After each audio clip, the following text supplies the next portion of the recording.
I once was a teacher. See? And that's something one learns very early in the piece. That was a long time ago. Look, this is an amazing number of people, and I want to welcome you all for tonight, and we know you're going to have a very informative evening.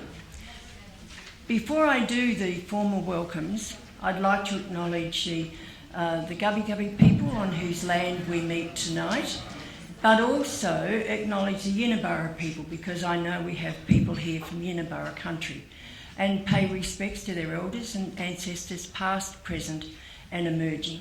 And one of the joyful things about being on the Sunshine Coast is that there's an excellent, a very strong relationship between those groups of people and the programs that are offered. So, for example, on the biosphere, where Narelle and Ken and I are on the advisory group, we have Indigenous representatives from both Gubbi Gubbi and Yinabara, and it's just a great experience and a great mixing and sharing. So it is with pleasure that I acknowledge those traditional custodians. I'd also like to welcome our candidates. No doubt you've seen so many photos of them on the driveway that they don't need introduction, but I'll do it anyway. As you drive along any road, I'll start from the female. Swan, if you just stand up so people who haven't seen you on the road. Ashley Robinson. Wayne Parcell. Jason O'Prey. Rosanna Natoli. And Michael Burgess. And it's good to see Michael here, who's had a bit of a stint being looked after by others in... Yes. Good to see you here. Michael's had a serious ear infection, so you'll have to yell. Okay, but really, and the other thing we're just delighted for is our MC tonight is Tony Wellington. And can we give a great hand to Tony?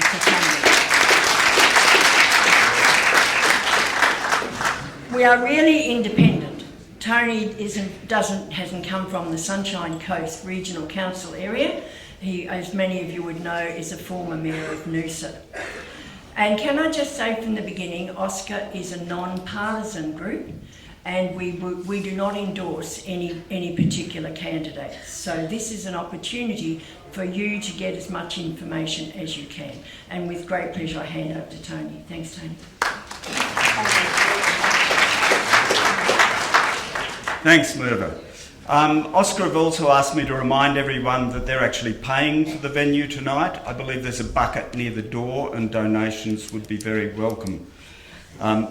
So by the end of the evening, you should be wanting to put a lot of money in that bucket.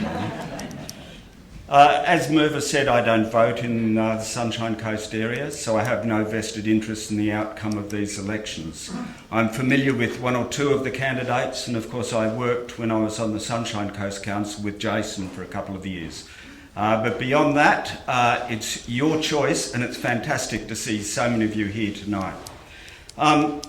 I'd like you please to put your phones on silent if they're not already. Everyone's suddenly leaping for their pockets. Well, that's terrific.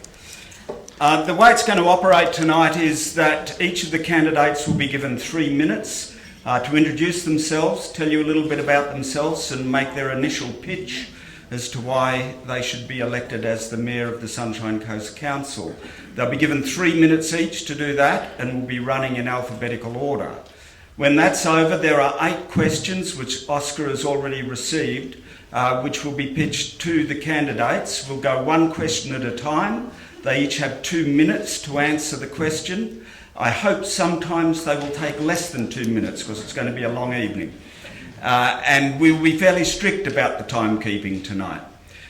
When we do the question and answer, then we'll be starting with a different candidate each time, so the same person doesn't end up going first and last. Okay, that's about it. Oh, by the way, the 8 questions that have already been provided to Oscar, 5 of those were given previously to the candidates, but 3 they didn't see until this evening. So we're going to begin anyway with the 3-minute pitch, and we start with Michael. Thank you, Michael, if you'd make your way up here.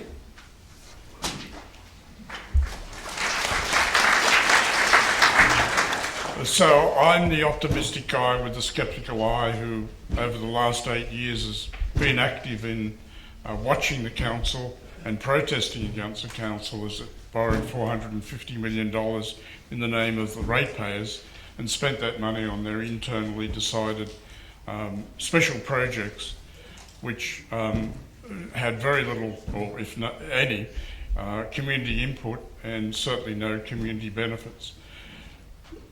I believe that we can. I'm an optimist in the sense that I believe this region can become a place of prosperity, enviable lifestyle, and also a place in which we can regenerate the damage done to our environment. But I believe we have to reform the council to become, to have the capacity to be able to forge the paths to those destinations. And the first thing the new council has to do is to stop borrowing, slash spending, and return the council to an organisation that actually focuses on delivering services to the community, not its own internal agendas. Now, as I said, I'm an optimist. I had decades in business, and in which my wife and I grew a $1,000 startup into a $12 million a year business that in a very competitive industry filled with international, multinational entertainment conglomerates. And that business became one of the leading, if not the leading, independent Australian-owned movie and video or movie wholesaler and distributor. But there's a lot more about my background on my website, www.michaelburgessformayor.com, no AU. But that background in business ingrained in my DNA the pragmatism and the persistence that the new council will need to overcome the obstacles that it faces with the huge debt and the other issues or obstacles that the previous councils will leave it with. I have a large or broad range of policies that I've outlined on my various postings, and this includes forming citizens' committees that will not only allow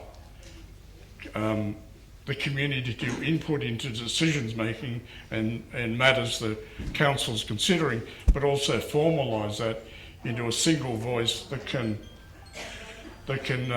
be delivered to the council and also can be published on their website, so the public gets access to all the deliberations of.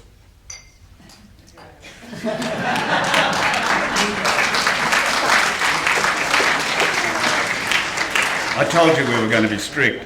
Rosanna, if you'd make your way up here, thank you.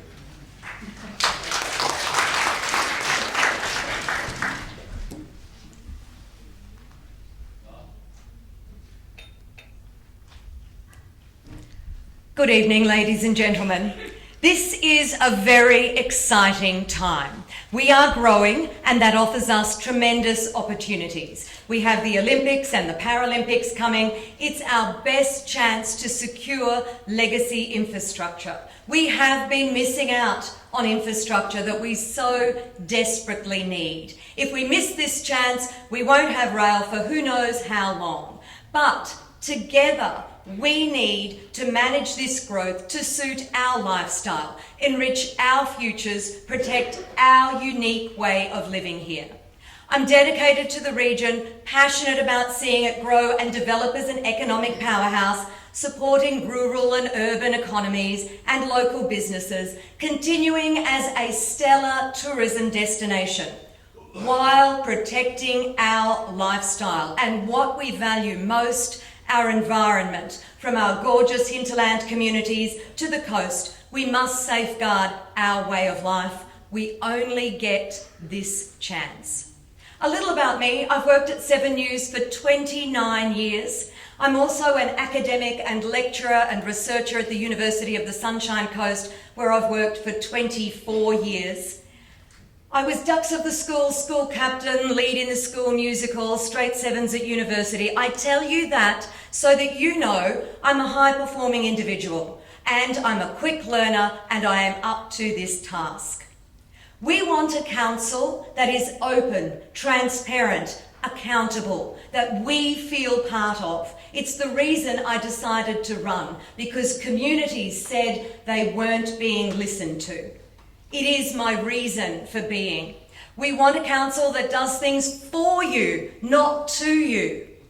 We want local government to be the closest level to the people. It doesn't feel very close right now.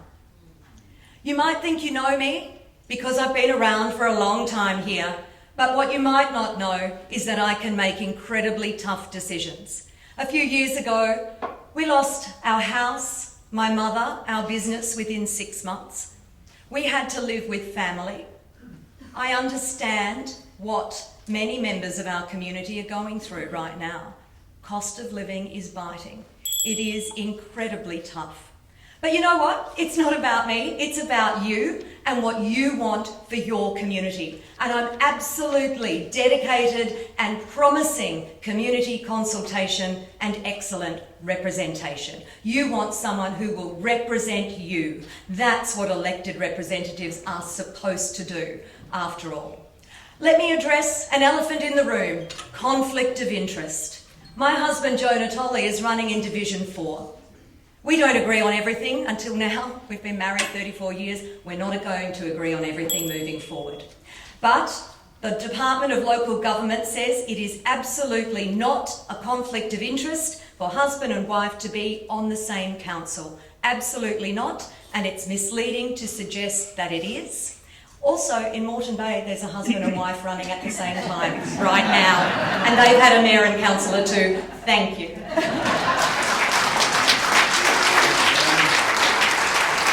Next up, we have Jason O'Prey.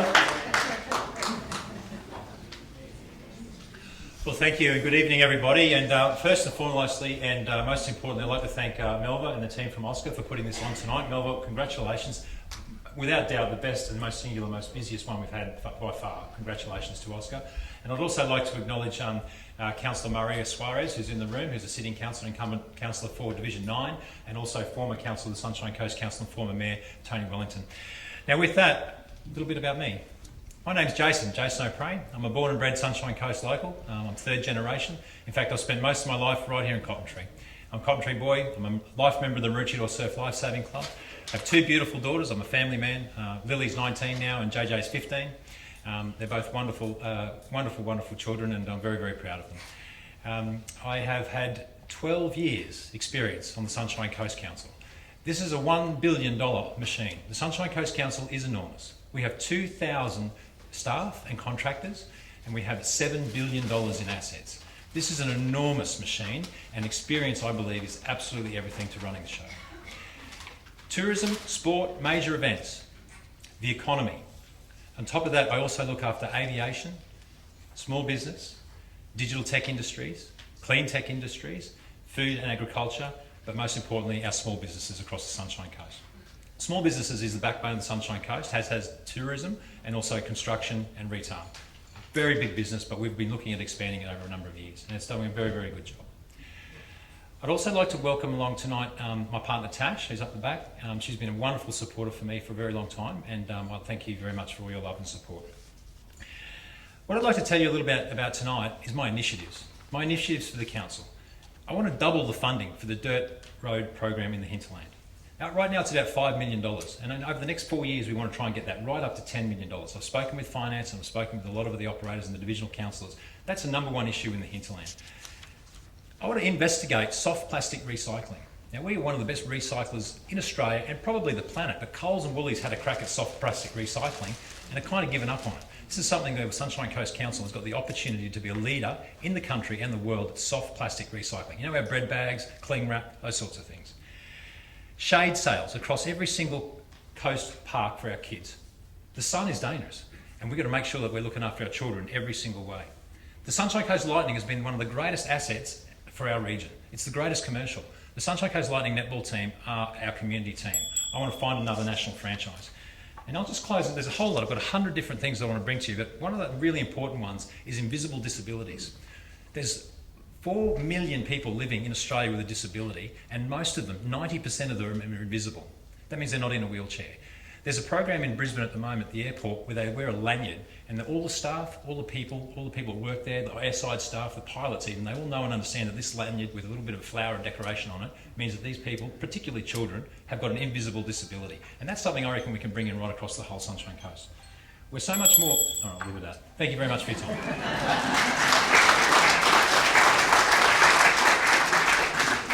What we need is candidates that talk fast, obviously. Wayne, you're up next. Thanks.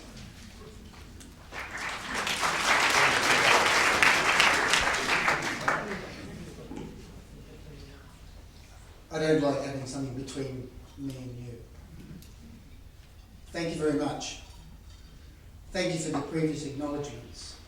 I'd also like to acknowledge each of you in the room for what you bring to the community. Each of you have something special, something unique, and you each bring those special things both to this meeting and to the community, and I thank you for that. Clearly you're interested in what a new mayor can bring. And what is it that you want in a new mayor? I'd like to suggest a couple of things to you. Authentic leadership and experience. Let me tell you a little about myself and how I believe it fits into those 3 items. Brisbane born in challenging circumstances in public housing, studied law, became a solicitor with the help of people. My purpose and passion for community service started very young as a result of a challenging life. But that challenging life gave me resilience, determination to succeed and to get through. And I did. And with the help of people, I was successful. It's time to share that success with my community by giving back to my community through the skills and experience that I have to make a better life for more people besides myself. It's about having integrity. It's about having respect for the law and respect for people. Leadership. What does leadership actually look like? Leadership looks like being brave, not worrying about whether you're going to be voted in at the next election. Being brave to make those decisions and take the community with you and engage with the community in a meaningful way to determine the best course for the community and for the region. The award of the Public Service Medal to me in 1996 was for outstanding public service to Australia. The award of a special award from the Australian Tourism Commission in 1995 was for work that I did in Indonesia, increasing the volume of tourism from Indonesia to Australia, whereby we increased the numbers from 30,000 visas issued a year to more than 120,000, making a significant impact on the economy that those people were coming into. And experience. 40 years of experience in the Commonwealth Government in taxation, intelligence and security, defence and immigration, followed by 15 years in my own business, sold into a global consulting firm, and then another decade there as a global partner looking after a division of 1,100 people across the world. Bringing those skills and experience to $1 billion business and bringing a global perspective to solve global problems happening right here now.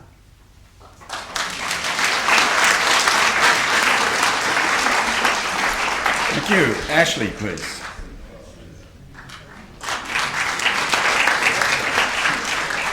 Thank you, Tony. Good evening. Hope we're all well. It's a pleasure to be here, I think. My name's Ashley Robinson. Some people call me Tugboat. I noticed Wayne saying about resilience. I've been pretty resilient to manage to be successful looking like this over the last 66 years of my life. I've had a lot of people ask me why I want to be mayor, and I guess I have a real I think I have a real business experience. I was at the Alex Surf Club for the last 14 years. I've run a bunch of hotels, like groups of hotels with multiple staff, 200 to 300 staff. If I take the Alex Surf Club as an example, when I arrived there, I think they had about $5 million worth of debt. They just had a renovation that wasn't very good, but they spent a lot of money on it. They had 100 poker machines stored downstairs in what's now the Bluff Park. They had a heavy reliance on poker machines, and they had a fairly low profile. So 13 or 14 years later, they've got no debt. They've got a little bit of money in the bank. They've got less gaming machines than they've ever had. They've tripled the profit, and we've tripled probably their profile, and we've changed the culture. And I think it's been a very similar story to the council when we talk about culture. But my experience also with the Caloundra Event Centre, I was a chairman there for a period of years when the Caloundra City Council had it. I think when I got there, they had about an $800,000 blister that they used to get every year from the council to operate. And Joan Sheldon was the chairman before me, and she asked me to be the chairman when she retired. I think we reduced that to about half. Again, sorry about the pun, but it was a cultural change at the cultural centre, they used to call it in those days. So I have real business experience, even though some people may disagree. I've got I really have a close knit to the community and sport. Spent my whole life here. My parents came here over 100 years ago, but it doesn't matter whether you've been here 100 years or 100 days. I like to think I've contributed to the community and sport. I'm a life member of a number of associations, as well as the Sippy Downs Animal Refuge. And I guess I'll probably, with the charity swim and a few other things, probably raised over $2 million for charity on the coast. So I have got a good network on the coast. But that wasn't just me, obviously. That is a lot of people rowing the boat in the same direction. So I guess the thing I want to do, why I want to be the chairman of the Sunshine Coast is because I want to listen to the people, and I want to get out there and go to every electorate in the first 12 months and find out exactly what the people want. And I actually think they need to listen, because everywhere I go, everyone's telling me the council's not listening to them. And see this face? This is a face that's going to fight for the coast and fight for the residents. Thank you.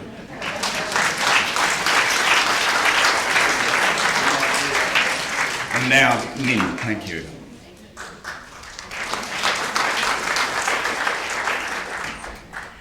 Good evening, hello, and it just hit me what this campaign period has been like. As somebody who doesn't like to talk about themselves and self-promotion, I have actually struggled through the campaigning period until I actually walked into this room this evening and realised how many new friends I've made over the past 2 months, from Yandina to Caloundra to Mapleton to here in Maroochydore. And so I just want to thank everybody who has already been part of this particular journey for me. I am a local businesswoman here on the Sunshine Coast. I never imagined running for Mayor of the Sunshine Coast until I realised the critical time period that we are in right now. And I genuinely believe that the next 4 years will have generational consequences if we don't put the right person in this role. We actually have no time to waste, no time to waste. If we sit on our hands when we have a motivator like the 2032 Games on our doorsteps, while we're in a planning scheme review, while we desperately need rail and infrastructure and public transport, we do not have time to make the wrong decision. And that's not my decision, because I'm just one vote. That's actually everybody else's decision. So why me? I have had people ask me, somebody thought I was 35, for the record 48, so I have a little more experience, but was my favourite part of the campaign, was the 35-year-old named age tag. I'm a mother. I care so deeply about this region. I moved here when I was 16 years old. I then grew a financial planning practice from the age of 21 to the age of 30 here on the Sunshine Coast, merged and acquired other practices in Toowoomba, Brisbane and the Gold Coast, to then exit that business at the age of 30, to get poached by a Sydney organisation, to go down to Sydney and actually enact a change management process. So what that meant was a 30-year-old female in a male-dominated industry, which doesn't worry me at all because they were some of the most incredible men I've ever known in my whole entire life. I walked into the boardroom, I didn't have to climb a corporate ladder, and then I implemented 3 of a 5-year strategy. And the reason I only got to 3 is because at the 3-year mark, after putting my heart and soul into service for that organisation, they wanted me to change the strategy and sell out. And the last thing I am is a sellout. So I am a leader. I am loaning and offering you my people management, my change management, and my ability to bring people together for a Team Sunshine Coast in a new era of leadership that will deal with all of these myriad of issues across the whole entire region. So who do you want to represent you at a local, state, federal and international level? Vote 1 Min Swan.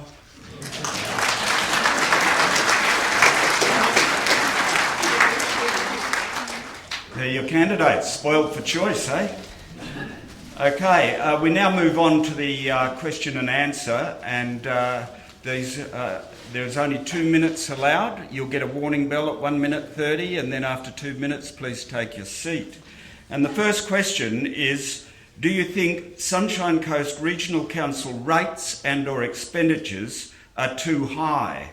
If so, what would you propose to do to remedy the situation? We begin with Michael. Thank you. I go first all the time. Not after this one. Okay, well, when they talk about $1 billion budget and how good it is, remember you're providing that $1 billion to them. And rates have actually gone up around 60% in the last 10 years, and $150 million extra. So I don't know whether spending $1 billion is something you should boast about rather than talk about the efficiency with which you spend it or the value you got for ratepayers from spending it. I believe that the $450 million debt is an anchor that is slowing down the council's ability to fully engage as a partner in the economic development of this region. I believe that the council must slash spending just to do things like return the early payment discount on the rates. That would cost $15 million. To pay the interest on the current loan is $13 million, and to repay some of that loan would cost $20 million a year. So that's effectively $50 million a year that needs to be cut from the budget. And it's quite possible to do it. Some people will say you can't do it, but it's about 16% of the budget. And there's a lot of fat going to consultants and contractors in this region that if you read their balance sheet, there's tens of millions of dollars going to what they're doing, who knows it. But they're going to them. Now, that slashing won't be popular, but I don't say we should reduce services. What we should do is look at the efficiency they've done. They've spent that they've been borrowing for $40 million a year and spending it. And they've been engaged in special projects on which they're spending millions of dollars a year in invisible expenditure. I mean, they spent 6 years on the light rail. It probably cost $20 million just in invisible expenses to look at it. So there is a lot of fat to trim, and I'm the one to trim it. Thank you, Michael. Rosanna, your turn. Thank you.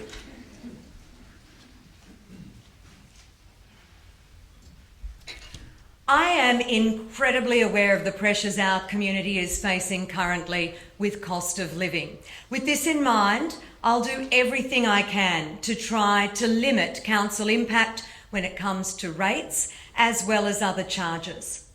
I think we need a complete review and a restructure of the council. It provides and ensures, therefore, that this review will make council more efficient, more relevant to the needs of our community today. That restructure of executive and council needs to ensure we're delivering cost-effective programs. We need post-audits on all of those big spend items. We have had a lot of big spend items, and I'd like to return back to basics. Rates, roads, rubbish.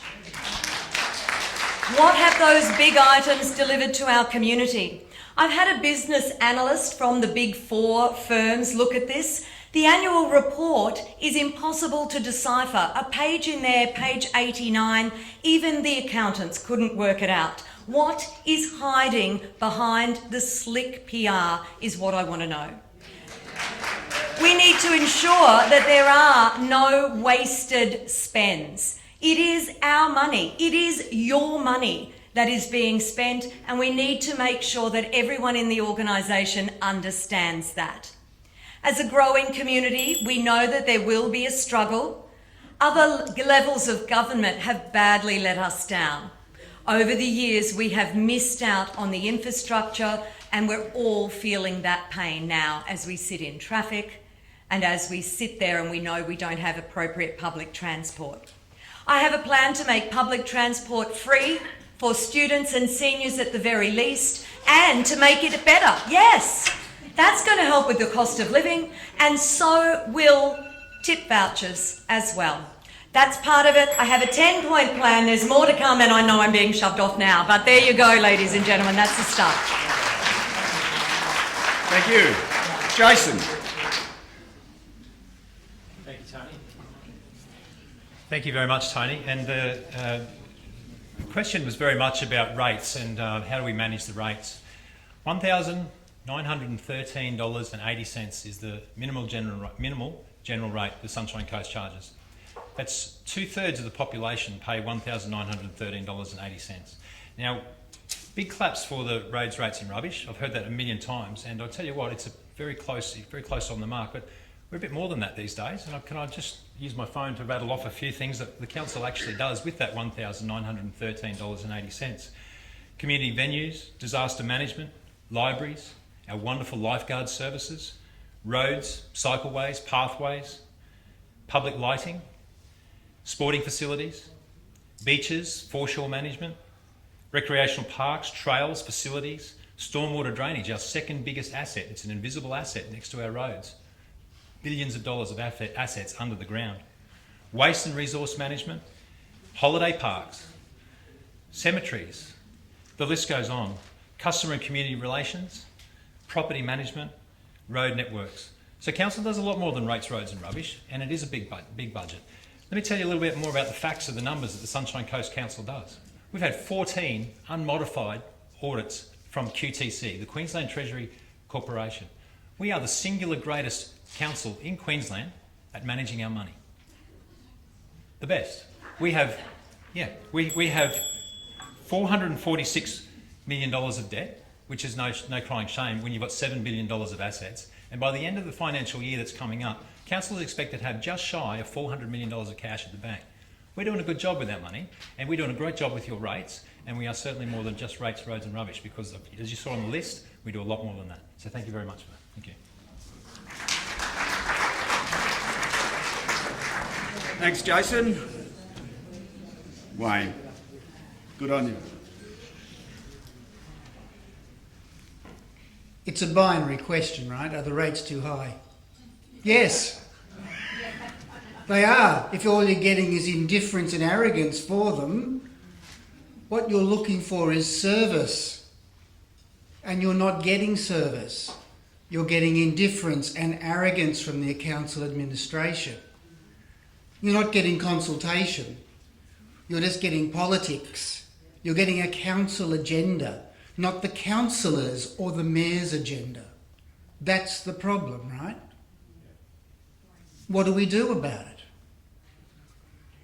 You don't decide to sack all the executive before you even get there. You'll need them to help you work out what's going on. So my answer, my suggestion is, We get in there and do a forensic examination of both the finances, the capability and the capacity of the council. Can they deliver what you need? What they are capable of doing? Will they be able to do what you need in terms of capacity? Is there enough of them? Are there too many of them? Does the council need to be right-sized? But you won't know that until you do an analysis. So no promises about cutting staff, cutting people. Let's dig in there and find out what's going on, then make an informed decision. And then you get value for your money.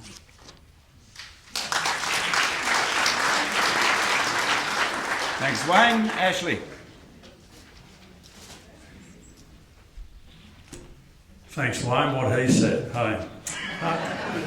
You know, how many people here have bought a business? Put your hands up. Bought a business. So when you buy a business, you get given a set of figures, don't you? I hate these things. You get a set of figures, don't you, when you look at the business. It would be irresponsible of you if you didn't do your own audit, wouldn't it? Because I've heard three different things here tonight. 450 million debt, 460, and I've looked on the thing, it says 422. So who really knows until you actually do, as Wayne said and others will say, until you do a forensic audit. I've made a few notes here. So, you know, basically the ratepayers and shareholders deserve value for money and a spending focus that matters to them, you people. I've been given examples during this campaign of overspending. One was a swimming pool where they ripped out what was a normal practice digital thing for the filters at $15,000 and put in one for $250,000. Completely not industry standard, a whole different idea. They did it 4 times and had to rip that, so that's $1 million, and had to rip that out and put the original ones back in. So they're the sorts of things that happen. I've heard that everywhere I go, I hear these things. Like, I'm a community-minded, focused person. I think we need to get value for money. We need a curbside pickup. Like, if you see the Ipswich model, you'll see that. And we need to make sure that the council's doing their job properly, and we need to make sure these figures are right. Thank you. Thanks, Ashley. Over to Min. Thank you. So our rates are 3% over the average of the South East Queensland rate schedule, and our average income is 4% below the state level. That's actually an increase on where it was 12 years ago. So that is actually something that Sunshine Coast Council is incredibly proud of. What I would do to rectify the rate, the expense of the rate, is treat the Sunshine Coast Council just as you treat your own small business. Every single cent that comes out of my business is out of my pocket. Every single cent that I spend, I think about and I evaluate the return on investment. What I don't believe we can do is just go exactly back to basics. We need to make sure service excellence for the back to basics is absolutely 100% delivered, because that's how you feel value for your rates. But what we also need to do is take the past 12 years of investment and actually get return on that. If the next mayor steps in and actually just ignores the investment projects that have already been delivered, we don't have a hope of repaying the debt that was accumulated via the purchase of these assets. So what we do is we ask the why questions. Our role as elected representatives representing you in council is to take apart the balance sheet, to take apart the profit and loss, which I know are commercial terms for different, they're called different within council. And we ask the why questions. When I was in financial planning, I was able to get a $8 billion project for $5 billion just by asking the stupid questions, why can't this be done differently?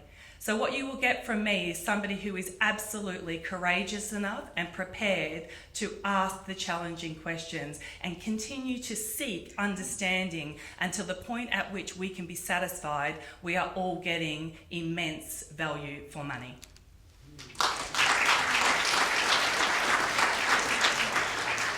Thanks very much. We move on to the second question, and Rosanna starts this time. And the question is, how do you propose to more effectively involve residents in future council decision-making processes for the coast and the hinterland?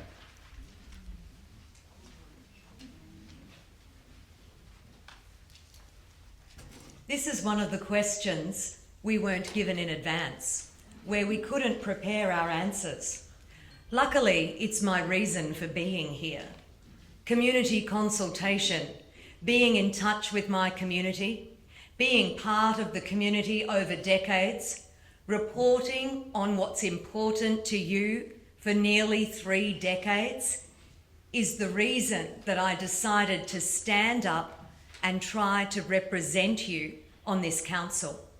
The Local Government Act says that community consultation must be meaningful. Really? Do you feel like community consultation has been meaningful? Or has it been a tick and flick? Something that council does, but really maybe doesn't reflect true community sentiment. My desire is to represent the community and have your thoughts filter up to the council and not make decisions at the top and then be told what's good for you. That is how I intend to be different. I've already been undertaking a listening tour. If you go to my website, you'll see all of the different places across the Sunshine Coast where I have already been consulting. And I intend to continue that listening tour. There are 10 divisions for 10 months, one each month for each of the years of the term. I will travel around and hold meetings with our people, with our community. I commit to being approachable. I commit to showing up. I commit to being there for you and to being accountable and transparent and having everything out on the table so that we can work together for the Sunshine Coast, the future that we really all want to see and be part of. Jason, thank you.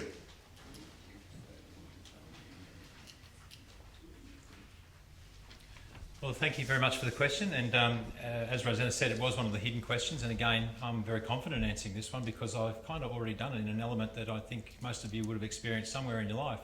In 2012, when I was elected, the events program, events and sports have been a big part of the Sunshine Coast for a very long time, and a great example of how I can encapsulate the community sentiment is when I went out to the events experts across the whole Sunshine Coast, and I created myself what's called the Sunshine Coast Events Board.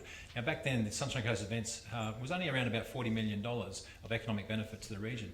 That means economic benefit to our mum and dad small businesses that basically feed families and employ people. So with that program and bringing the experts in and bringing them into council and creating that board, we've actually done an amazing thing, and it's now expanded to about $105 million of economic benefit to the region now. And that's by using the experts over the last 10 or 12 years and bringing them into council. So there's plenty of examples that we could do that further if I become the mayor. Another thing that I'd really like to tell you about is the hinterland portfolio that I want to create. Now the hinterland get this feeling at times where they feel a little bit lost, a little bit left out, and that's been an ongoing saga for them for a long, long time. So by creating that hinterland portfolio and bringing the two most important hinterland councillors together, which would be probably Division 10 and Division 5 and the mayor, we can make sure that we bring those things together and that the hinterland people will have an opportunity to speak, to have an opportunity to get out there to the people. And with that, it was all things about the hinterland people, pest management, the tourism opportunities that are out there, particularly with weddings, and a lot of those opportunities for the hinterland. But make no mistake, I'm very approachable. In fact, I give my phone number out to every single person. I even do it online. So if anyone ever has any questions, I'd love to have a chat on the phone, and that's the way I operate. Thank you very much.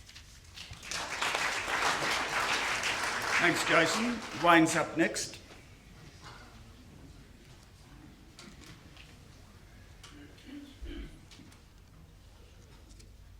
You're here because you want to be involved.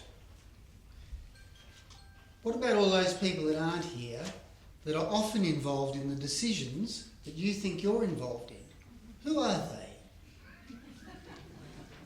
Take a look at the registers of interest and you'll start to get a bit of an idea of the cartels of influence that are sitting behind people in terms of consultation.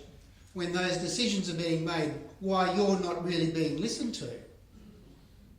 Yes, that tick and flick you know, the keyboard warrior approach to consultation, that's old news, or it should be.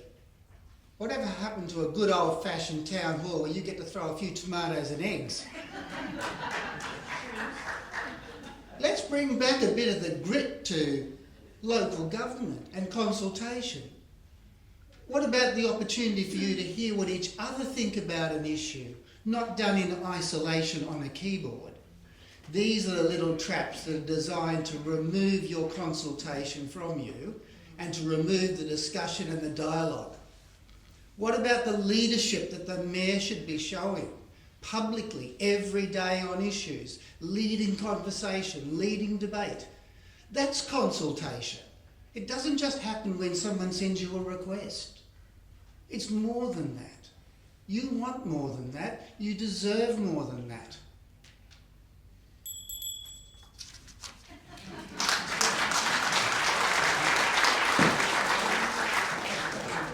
Ashley. Can you stop talking before me, Wayne? Just as an example, I went to Mullaney yesterday. So Mullaney Precinct it was, and they've done a wonderful job up there, the community. And they've had their council representative taken, the guy that they used to deal with so they could ring one person about what was going on in their precinct's been taken away. It's a bit like the Qantas rule. So they have to ring someone who doesn't know much about it, and they'll look to talk to someone else, and then they'll talk to someone else, and then they'll ring them back. When you ring Qantas, it's exactly the same thing that happens. And you get sick of complaining, so you end up stop ringing. And that seems to be the culture that's at the council. So to me, to answer this question, you'd obviously have two reference groups, one from the beach and one from the hinterland, so that they have their say in what's going on in the Sunshine Coast. And then you'd bring in a mayoral advisory board, right? So someone like, I've actually spoken to a leading environmentalist, I've spoken to retired senior police about crime, etc. in the community, and a couple other people would love to be on that board. Now I could tell you who they are, but they're not going to help me I don't want them to help me get elected. I want to get elected. And what that would do with that mayoral board is to make sure they keep the mayor honest in their decision making, and also the councillors, so they'll challenge them on behalf of the community. And I think that's a pretty simple solution, and I don't need 2 minutes to tell you. Thank you. Thank you. And Min? Thank you. So this is my absolute favourite concept of the role of mayor, is bringing people together to actually be part of the decision making. And everywhere we have gone, people have spoken about the fact that they don't feel heard and they haven't felt consulted. The number one role of our community is to feel like they are heard and respected. And equally, if you actually walk into Sunshine Coast Council's building, there are 2,000 incredible humans in there that actually also have exactly the same outcome, to make sure that they are valued and they are heard and they are respected. So what's our job? Our job is to work out what is this breakdown between community and council, where they feel they're delivering meaningful consultation, but we don't feel it in return. And that is exactly the role of the mayor and the elected councillors, is to ask those questions and investigate where that breakdown exists. I have spent my life understanding the hurdles to people and how they feel and how they don't feel heard. And then what we need to do is, and then what I've done is I've understood what needs to actually happen. So when I started managing 8 chambers of commerce and industry groups, they were competitors. They were against each other. What we did was we understood the hurdles to how they could actually come together so that they were a stronger community. And then we broke those hurdles down. I believe that the community absolutely deserves a voice, and I will absolutely be the one to deliver that. And the final response to this question is Michael's. In the interest of more effectively involving the residents, the debt is $450 million because there's $422 million showing on the balance sheet, and there's $28 million more borrowed this year, so they won't stop borrowing until you stop them. But I have, for the last 8 years, advocated for what is spoken of as a citizens' committee, and that's essentially a committee that's formed ad hoc for a particular issue the council's facing. It involves people from the community that have the interest or expertise or even opinion about this particular matter the council's facing. A council is lucky in that it's geographically situated within the area in which all its constituents live. Most other levels of government are remote from where the people live. We have access to all the opinions and expertise of all the people that live in the region. A citizens committee is formed for a particular matter, and then it's disbanded at the end of the matter. They do a report that's published on the council's website, so it's accessible to all the residents of the community. It gives alternative viewpoints about the decision that the council's making. So it can very well be an alternative ideas that the council did follow or didn't follow. So, is that it?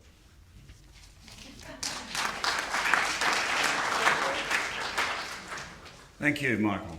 And we move on to the third question, and Jason will begin this time. And the question is, please outline your approach to floodplain management across the Sunshine Coast. I know there are some people here with very strong interests in this matter. I please ask you to be respectful. Thank you. Thank you, Tony. Yes, floodplain management. 2 minutes, right? That's all I've got? It's a big question for 2 minutes. Yeah, floodplain management. It's a big part of my life, big part of my professional life for the last 12 years in council. I've been the Division 8 councillor for the Sunshine Coast Council all that time, and Division 8 actually has the lowest lying land right across the entire Sunshine Coast. Places like Majimba, Twin Waters, Maroochydore particularly, are all very low lying flat areas. So we've been in an enormous amount of discussions over the years on how to manage the floodplain management. Just recently, in fact, with the help of Susie Chapman and Melva and other groups that are very close to our heart there on the North Shore, we set up we introduced a community roundtable group to manage floodplain management. So we've actually got community groups coming in, much like I spoke about before with the Sunshine Coast Events Board. We've got community coming in, we've got experts coming in like hydrologists and flood mappers and the like that come in with our community groups like the Maroochydore Community Centre, like a community group, Majimba Residents Association, the airport. We've also got people like the surf clubs that have come in to make sure that we've got a good roundtable happening. Flood mapping. Now, flood mapping is one of the most critical pieces of information for anyone living in low-lying lands. And we've got a wonderful detailed description online, and it's on the council website. I encourage you, if you live in low-lying land, to please have a look at our flood mapping. We have some of the best experts within council and also within consultation. So we have not only the experts within council, but we bring the consultants from outside of council to give us more advice on that. And the other one I mentioned earlier, our second biggest asset on the Sunshine Coast to roads, is stormwater management, our pipes that are underground, the not so sexy stuff, right? These are the most critical pieces of infrastructure that you will need if you're living in those low-lying lands when the big one comes, because we need to make sure that that water gets out of town. Thank you very much.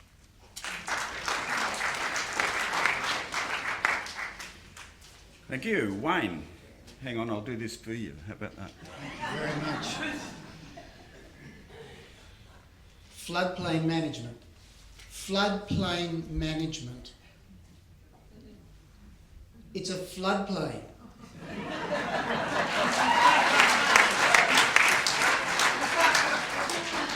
I'm sorry, but it's a floodplain for a reason. We don't call it climate management, we call it climate change. We can't control what goes on in floodplains. Not really. We can manage it a little bit. The real issue is, the truth of it now is, these days, and we have seen it around the country, the truth is, once in 100 year, once in 500, once in 50, once in 20 year floods are a thing of the past. Climate change, whether you believe it or not, whatever you call it, I believe it, but whatever you might call it, times have changed significantly. It's no longer about a 1 in 20, 1 in 50, 1 in 100 year flood. It's about flood risk management. We should not, unless there's very good reasons otherwise, to be building on floodplains.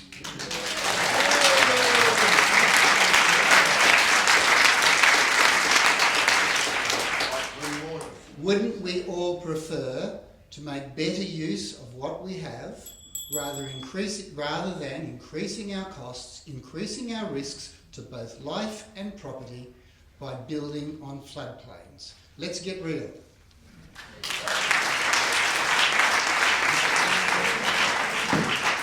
Ashley. Seriously, I'm sick of following you. Okay, you know 80% of us live 5 kilometres, within 5 kilometres of high tide mark. 80% of the population on the Sunshine Coast. How does that make you feel? Does it make you feel nervous? If we ever get a weather system, like a big cyclone, on a full moon, on a high tide, it is going to be kiss twin waters goodbye, Jason, is what it's going to be. Now,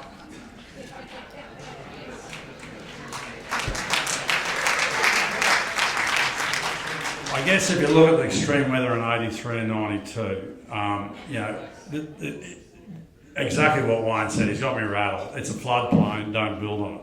But we should never delude ourselves that events won't be repeated.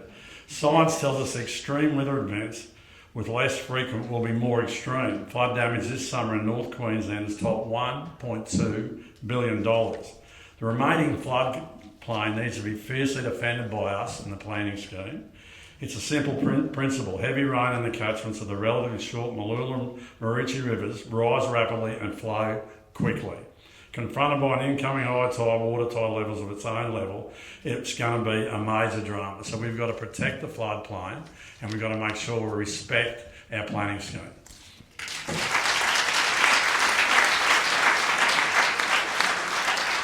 Min? I think Ashley stole my notes before this as well. So I had a one-line answer to this. Development of floodplains should be avoided unless overriding public interest dictates otherwise. From my perspective, it is all in the title, similar to what Wayne and Ashley just said. It is a floodplain. We have all understood what the problems are from that: lack of insurance, lack of house prices. It's a floodplain. Back to you, Michael. Okay. Yeah, well, it's pretty clear we shouldn't build on floodplains. But there are a lot of existing communities that live on floodplains. There's a lot of farmers out there that are living on what is classified by some as floodplains. So we do need a management strategy, and we need to ensure that our zoning and land use planning is correct, and that it deals with the proper outlining of where the floodplains are and how they differ. Because at the moment there is a project happening out there which involves 5,000 hectares of rural land around Yandina that is classified as what they call the Blue Heart, that involves a lot of farmers as well. And some of the farmers are above the floodplain, some are not. But we need to have a better strategy for understanding the communities that have lived on the floodplains for some years, and they need to be part of the stakeholders that are consulted in the strategies that are developed for dealing with the preservation of the floodplains. There is things the council can do, like working with the levees, accurately mapping, making sure that a lot of people that are moving into maybe things that are on the edge of floodplains are not informed about where they're moving to, and they may later find that their insurances are adjusted because they're actually they move into being part of the floodplain. So I think the council has a responsibility, as it does with the ocean erosion zone, in ensuring that the people that are buying into areas are informed about the possible future of where they're buying into. I mean, for example, there's a building going up in Bedina that involves $4 million apartments that can't get insurance. So I think the council has a responsibility to make sure it's documented to those buyers that they are going into an area with future risks.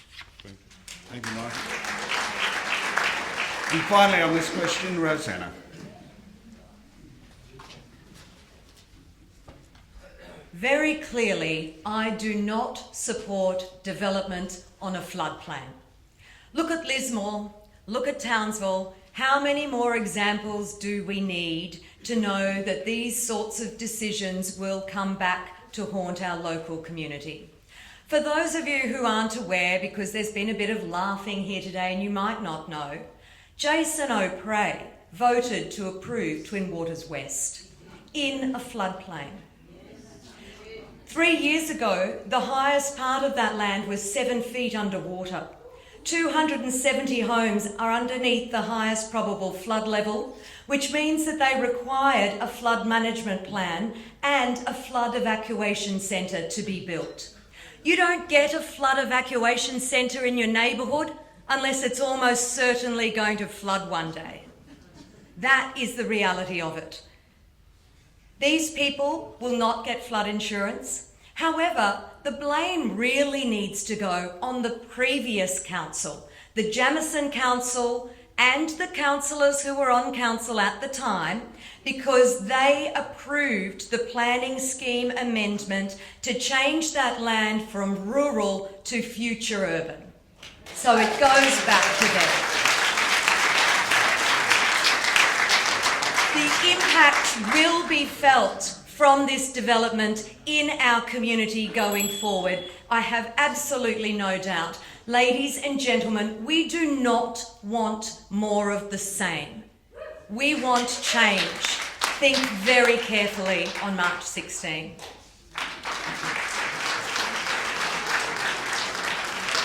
Thanks, Rosanna. And the next question, and Wayne gets to begin this one. The question is, the state has projected that our population will grow by 150,000 by 2040. Do you favour proposals that would locate the majority of those people in the corridor from Caloundra to Maroochydore and west? How would you be like to be located somewhere? Probably not. The government's not terribly good at forecasting things, but on this particular point, I think they're pretty close to right. By about 2040, we'll have about 500,000 people living in the Sunshine Coast region. But a couple of things. There'll be a planning scheme in place by then, certainly well before then, through which you will participate. You've already participated in part of the stages of that, and there'll be some more to come. There's also the regional plan that fits into this context as well. What's really important here is that you need to be actively involved in that process associated with that planning instrument, that stat plan, when it comes out for further consultation and finalisation. You need to have your voice heard. So a new council and a new mayor will need to ensure that you participate in that process. Because what it's going to mean is that there is going to be a need for a greater density in certain places in the region of how people live. Changes in density, changes in the size of dwellings, change in the nature of the composition of those dwellings, probably along urban corridors. So where there are transport hubs, transport links, that's the most likely place that you're going to be encouraged to agree to changes of density. That will make the greatest sense, provided that we get ourselves organised and that there's proper planning and coordination in respect of the public transport that goes with the arrival of these greater numbers of people. because they'll all need to get around, either by way of active transport, public transport, or, I hesitate to say, God forbid, their cars.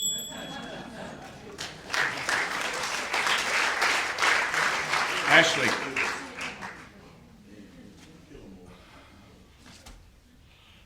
So, all these people are coming. You're gonna, every second person will have a dog, and every fourth or fifth person sadly will have a disabled child, won't they?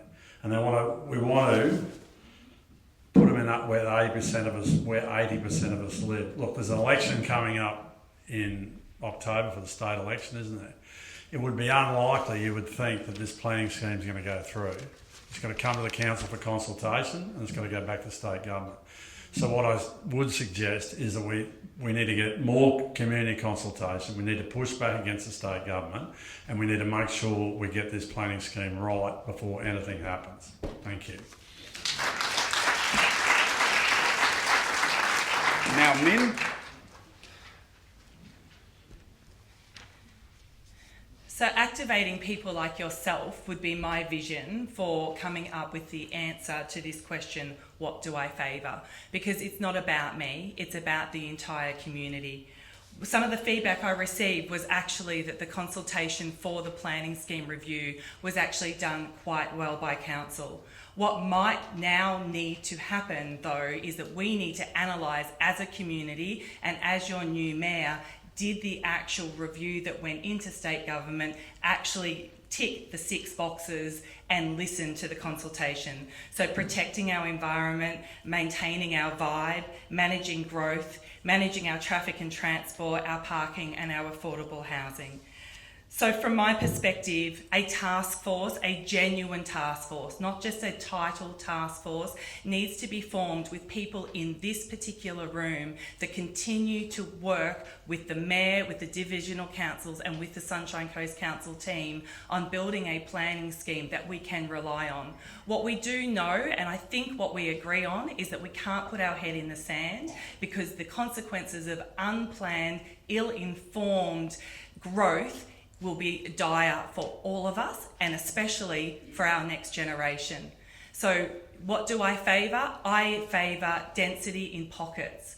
I currently favour our ability to look at infill development and look at the number of people I've spoken to that feel they have solutions.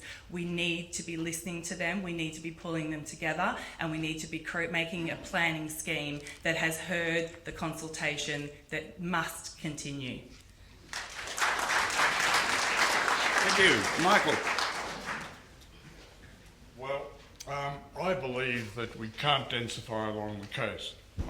To me, it's pretty simple. What you do if you densify along the coast is you push people into a dead end because the ocean is a dead end. Eventually, the car comes to an end and it's at the ocean. And the more you densify, the more people can't move north and south. All they can do is move east and west. So you create a disaster even without thinking about it, whether you have a town plan or you don't. You have a disaster. I mean, how do you overcome a dead end that's an ocean? I don't know. But anyway, but I mean, it seems also that what we're doing is we're saying we're going to put 80,000 people along that coast. Most will be childless and single. And then we'll create a whole block that is a different political animal than the rest of the coast. So we're creating a political divide that will vote in particular ways. And instead, what we should do is diversify our density and have it spread throughout wherever we can. And I don't mean on floodplains, but wherever we can. And we should aim at medium-rise apartments where in places like Nambour where it's appropriate, and they should be campus type developments with a lot of green space around them. We cannot continue with this idea we're going to have a town plan and gradually raise the height of everything east of the motorway and it'll be okay because we're just doing it gradually. The fact is we have to step back from the coast because it's ocean erosion zone among many other things, but it's a dead end. So do we do we not see that, or we're just going to go on and force more traffic in? I mean, even now you can go to Mooloolaba every morning and there's a line of traffic in the motorway for 3 or 4 kilometres. So we don't need a lot of evidence to tell us we're doing the wrong thing.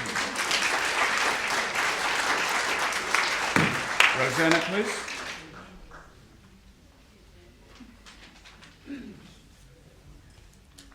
I do not support the densification of the coastal corridor between Maroochydore and Caloundra. Retrofitting existing urban areas is the most costly way forward for council, which means for all of you. Because that sewerage and water infrastructure costs will be borne by council, won't it, when they're trying to put all of those smaller individual developments along that pathway, instead of being borne by a developer. For example, we have Aura and Biawa East. If we make those communities have higher density around public transport nodes, then that is where we can move forward. New green communities where everyone knows the way that that kind of living is going to look, still keeping inside our urban footprint, not extending that. So, ladies and gentlemen, we need to be sure that we understand well and truly that that wall-to-wall density along that corridor is not what people want. And that is what I fear is in that town plan when we receive it back from the state government. And that you must know that I will fight to make sure that we get to look at that we get to say no to what that might hold, because wall-to-wall high-rise along there not only will look like the Gold Coast, but also think about the glow from those buildings and what that does to our turtles along that part of the area as well. So there are multiple things to consider, that sky glow, the nesting turtles. We only get one chance to get this right. And the final response comes from Jason. Thank you very much, Tony. This will be our singular greatest challenge for the Sunshine Coast over the next 10 to 20 years, and I'll tell you that there's very, very much debate and discussion about the ways that this can find a solution. Rosanna's very timely said that we don't want high-rise on the beach. I don't think anyone here wants high-rise on the beach. This is my backyard. I've lived in Cottontree my whole life. I don't want high-rise on the beach either. But I don't want urban sprawl either. Urban sprawl is horrible. There's a thing called the inter-urban break, which is all those trees when you're coming out of Brisbane. It's all the forestry, Q plantations that break up what's between the Sunshine Coast and Brisbane that makes it separate. You'll know that the worst thing about the Gold Coast is it's connected to Brisbane. And that drive all the way down there is all shops and big box business. We need to protect that inner urban break with everything we've got and not go with inner urban sprawl. What it does is it protects things like our Glasshouse Mountains regions, one of our singular greatest natural assets, and our Pumice Passage, the other singular greatest natural asset. If we let urban sprawl go right out, it actually does cost council a lot more money. Let's not kid ourselves. Pipes go a long way, then roads go a long way.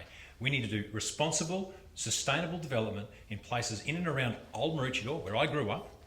We need to put medium density into those areas and accept this 150,000 people that the state are putting on us. Urban sprawl is not the answer. Responsible, sustainable development in and around the back streets of Maroochydore, near the CBD and places like that is the answer. Thank you very much.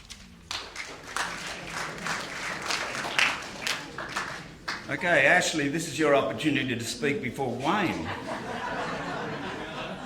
The question this time is, what proposals do you have for council to deal with the housing and homelessness crisis? Wayne, do you want to go next? Look, this is a serious question, and so I made some notes here. And as I said, I hate these microphones like this. We need to recognise the problem exists rather than trying to move it on, through parking restrictions and enforcement. Homelessness in Western democracy is a growing phenomenon and has many causes, not the least of which are rising interest rates, property values and demand. Should there be a provision for social housing in any development that benefits from a rezoning? That's an interesting question, which you expect houses no and some yes, who won't be affected. And I think that's the main question. I believe state and federally funded public houses should be integrated into new developments, and the opportunities exist along the transport corridors, i.e. places like Nambour, Yandina. They've already got actually a train, which we'll talk about later. Provision is also made to deliver affordable rental options for service sector workers who are often uncertain income streams. Our tourism sector relies on that workforce. Short-term accommodation solutions need to be found for those existing in their cars, living in tents, in parks, etc. And hopefully what could happen there is the council can actually have a long, hard look at some of these approvals. You've got those container homes that can be, I think they're $15,000, and they can be put up in 15 minutes to be put on some of these developments for homelessness, because folks, it's not going away. We've just got to make sure we fix it, not ignore it. Thank you. And Min?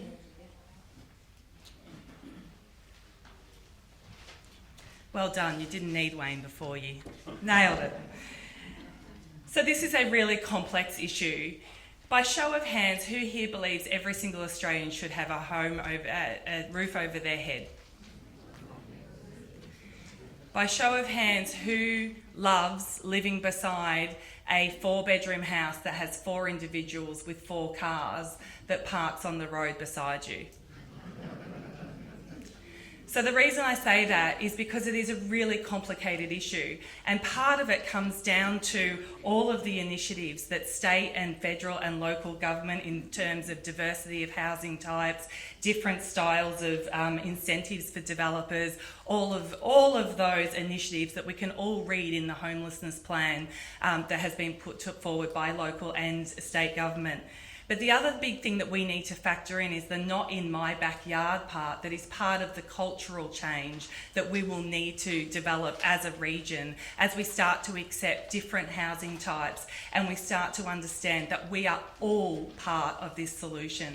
So I very much see the fact that we all want a solution to this, and together we actually will need to adapt and change towards creating new types of housing and to understanding that actually we can be part of solving this particular problem. And now Michael, thank you. Okay. There is the inbuilt issue or problem in housing, that the more houses you try to build, the more expensive they become, simply because you create cost inflation, and you put, every time the government gives more money for more houses, the price goes up, and because we're trying to gather in more resources and labour into this one area and take them out of other areas, and the same happens with infrastructure. We're constantly taking more resources and putting them into infrastructure, and the price goes up. But what we've got to really do is fund is a relatively simple idea. You've got to build more roofs for the same amount of money you build one at the moment. So you must crack open the whole idea of housing and empty a whole lot of new ideas into it. They say there's high-rise or there's urban sprawl. There's 1,000 ideas in between those two that can be applied. A housing policy must embrace tiny houses, partial houses. People can build part of their house now and in future extend it or put more rooms on it, do whatever. I mean, I grew up in an era where people built what they called half houses and later on extended. It's quite possible for a couple with 2 people, no children, can build a partial house, later on add to it. These are ideas that we have to apply because we're getting nowhere with the idea, oh, we're going to build more social housing, we're going to build more houses, we're going to build houses on smaller blocks with less sewage piping. we're getting nowhere because we're simply creating the problem we're trying to solve. We're pushing up the price of housing.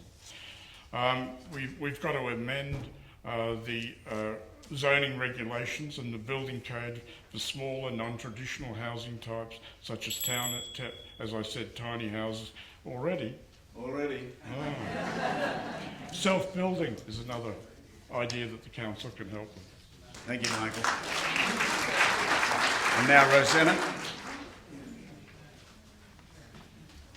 Let's start with homelessness. I met this morning with people at the Shack in Nambour. They're asking to use the car park at an empty council building in Nambour to provide shelter overnight for people who are homeless. That's what they're asking for, so that they could sleep in an empty car park and have access to a roof over their heads and a toilet overnight. It doesn't seem to me to be like too much to ask. This is a housing and homelessness crisis, and we should be treating it like a crisis, which means putting our focus on it and changing the way that we think and the way that we've always done things in the past. I'm also patron of an organisation called Roofs to Recovery, which has an innovative solution with all sorts of different pod houses. Unfortunately, they haven't been able to jump through the hoops to be able to run a trial yet. We can also amend the subordinate local law to allow tiny homes on some rural properties. I say some because, of course, we need to make sure that waste and amenity are not compromised. We do need to have those conditions, but the hinterland people tell me they want to be part of the solution and it would allow them to stay on the land. Then it comes to social and affordable housing. On the Sunshine Coast, our social housing numbers, our percentage is half of the state average. So again, we've been missing out, and we need to make sure we continue the pressure on the state government. As Ashley mentioned earlier, there is an election coming up this year to make sure we get our fair share and rectify that. And we have providers like Coast to Bay, and I've had a briefing with them as well this week, because housing isn't only a social issue. When the workers can't afford to live here on the Sunshine Coast and work in your businesses, it becomes an economic issue as well. So we have a massive economic issue coming our way, and we need to make sure that we find a way to deal with that. Thanks, Rosanna. Jason, please.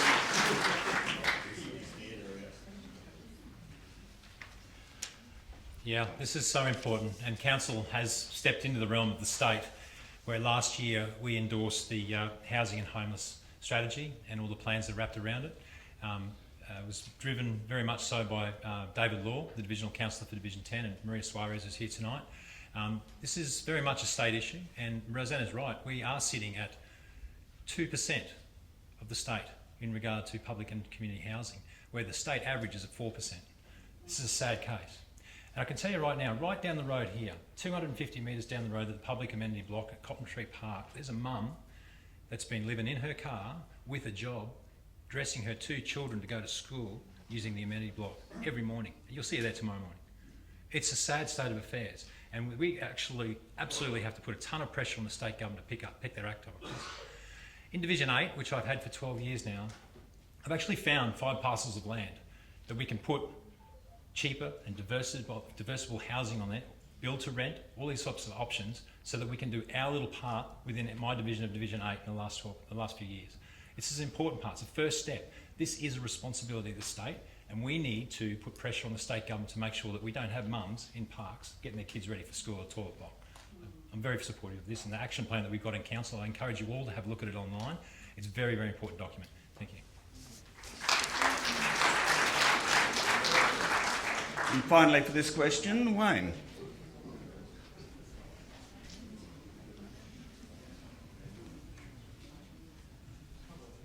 Homelessness has been creeping up on us for probably the last decade, as has the housing crisis. Everything that my colleagues have said, I'm not going to repeat because we're of one mind on this issue. Where I differ a little is this. the council has a housing and homelessness action plan 2023. I'll commit to publishing a regular report about the outcomes of that action plan. Otherwise, it's an inaction plan. I'll commit to knocking on the door of whichever Premier is in office, because it's a bit of a revolving door at the moment, to say, where's their share that we're entitled to from Housing Queensland, the new program the Premier recently announced, because they're going to build a few thousand new homes. And we have not had very much of that in the past, and we need it. The other area that we can turn our attention to is tourism. We need to turn our attention to encouraging the tourism operators, the providers, the accommodation providers to build a greater variety of accommodation to take the pressure off the housing market in terms of Airbnb and other like accommodation. We need to put some pressure on. We need to get some conversations going. We need some discussions with the industry sector to bring about some change. Housing is not directly a council problem, but we need to address it. And those are a number of ways that we can.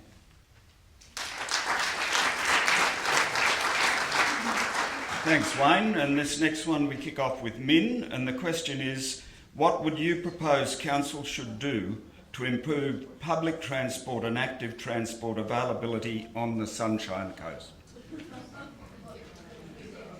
We're just dealing with the small issues this evening, as you can tell.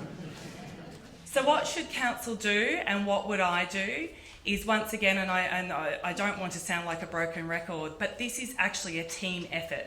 This is a team Sunshine Coast effort. 12 months ago, a little more than 12 months ago, myself and a number of business leaders in the business community got together and formed an infrastructure committee because we felt we were not taking enough responsibility for getting the right infrastructure in terms of transportation here to the Sunshine Coast.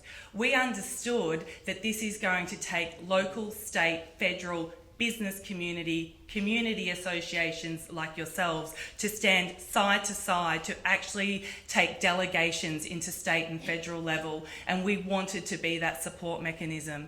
We've found a little bit of resistance to our involvement, and I don't feel that there should be resistance to that involvement. This is an approach where we need to not take the pressure off. We're being told that the single most important reason that the 2032 Games was actually advocated for was to get infrastructure in transportation to the Sunshine Coast, and yet we're running out of time. So we cannot afford to take any level of pressure off that motivator, which is passenger rail to Maroochydore. We also need to connect our communities via transit, mass transit, but I am mode agnostic. I'm not sure we've actually got the right solution already developed, because it goes from Maroochydore to Batinia and not all the way to Caloundra, and we haven't even considered the hinterland, Nambour, Yandina, Coolum, all of which have transport issues. And the other thing is the active transport initiatives. I'm a mother that does not let my son ride to school because I'm scared of one intersection that I don't want him riding across. So I am reinforcing his car dependency. We need to fix local intersections to make sure we are building a new culture for the Sunshine Coast. Thank you, Min. Michael? Infrastructure is something that we keep getting promised, and they keep cancelling the promises and then promising us some more. So I believe that the new council must form a really tough task force and go to the governments and realistically negotiate with them what we're going to get over the next 10 years. There's no use fretting from light rail to rapid buses to heavy rail from Biwa to Maroochydore. These are pointless because the total national budget for infrastructure may be $600 million. So our proportional share is maybe 8 to 10. That's not going to provide us with a lot of infrastructure. We have to then get what we're going to be given and then decide how we're going to spend it. The idea of spending maybe 20 million the council actually spent on talking about light rail for all those years is just totally wasted money. It would have fixed all the homelessness that we have. And we are now, many people are focusing on the rail from Biwa to Maroochydore, but in fact the railway hasn't even been duplicated from Bibaran to Biwa, so we can't start to have a rail going from Biwa to Maroochydore when we haven't even, in 7 years we've had the money to do it, we haven't even laid one sleeper to complete the duplication. But yes, there are many other ways to reduce traffic by active transport, and also even by the old-fashioned ideas of carpooling and car ride sharing, updated with things like the technology you use when they deliver your pizza. People can now know where their ride is, when it's coming. They don't have to necessarily get the same ride home that they took to work. They can, during the day, negotiate another deal. So there's many technologies that we can use that we're not using. Thank you. Rosanna, thank you.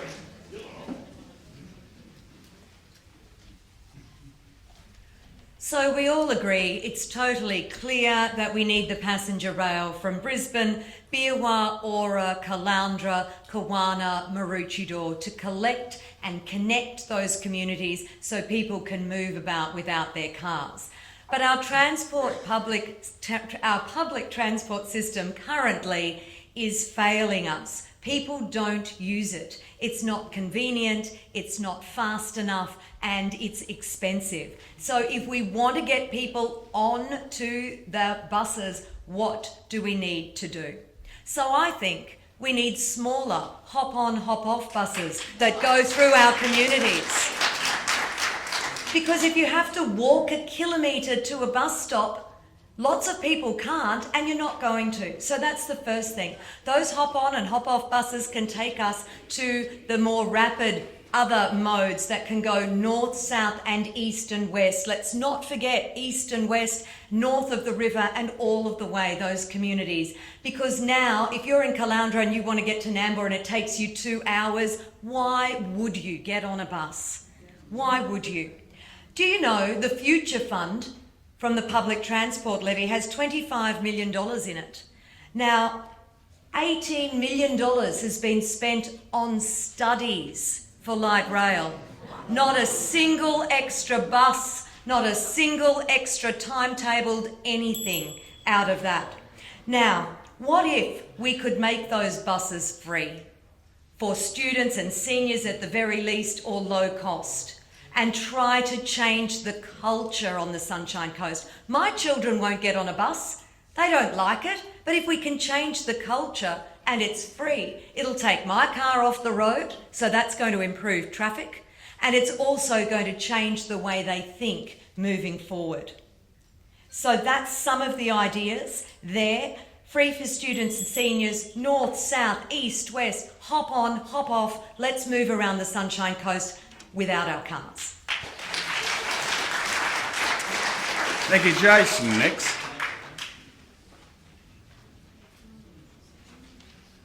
Thank you, Mr. Chairman. Everybody's right, the rail is required. We have the 2032 Olympic and Paralympic Games on our doorstep in a matter of years. We are running out of time. This is a real responsibility of the state and federal government. At the moment, there's a $1.6 billion commitment, and that's it. This is going to be an enormous project. The real risk that we have here is that the cost blowout will blow it out completely. And that's our serious risk that we need to manage and make sure that we can get onto our state and federal representatives and make sure that that is a commitment in the next state election. The choice has been made by the state government. RBT, the rapid bus transit. So light rail is dead across the region. Yep. Light rail is dead. And what this means is that we're looking at studies now that we can introduce the rapid bus transit. Sorry? Yep, sure, thank you. So with that, we've got one of the other things I'd like to introduce is the is my micro mobility plan. Now, this is about bringing people to be able to movements from bus transit centres easily. So people with disabilities, elderly, the youth, and trying to avoid those horrible scooters that are getting around town at the moment at 1 million miles an hour. So with the micro mobility strategy, it means about making sure those pathways, the accesses, the drops, to make sure the intersections, as Min mentioned, are all done perfectly so people can get around town very, very easy. And the buses. I want to introduce and put to the council, for it's a council decision, as Noosa did a number of years ago, and do free holiday bus trial. A free holiday bus trial is about making sure that people try the buses, get on board and give it a go. Because at the moment, the buses are probably making more money out of ads on the side of it than they are with people inside it. Yep. So it's something that a decision of the 11 councillors need to make. It's not something for the mayor, but it's certainly for the whole council and the community to come on board with and give it a go. Free holiday bus trial. And with that, the active transport activities like buses and like pathways, and the ability for people to get on push bikes and those e-bikes that are getting around in a comfortable state. We see a lot of people on the mobility scooters as well, and that's what I want to do with my micro mobility strategy. Thank you. Wayne, thank you.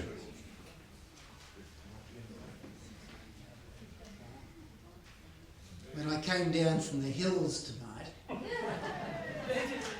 because I'm one of the people from the hinterland, and in fact I'm the only mayoral candidate from the hinterland, I didn't even consider getting on public transport because there essentially isn't any. We've got to also not just think about the coast. We've got to think about everybody in the region having fair access to transport. We need to look at new ways of dealing with this. Technology may offer us a solution here in some part. Surge demand, surge transport, on-demand transport, the small buses, call up and book a bus, book transport.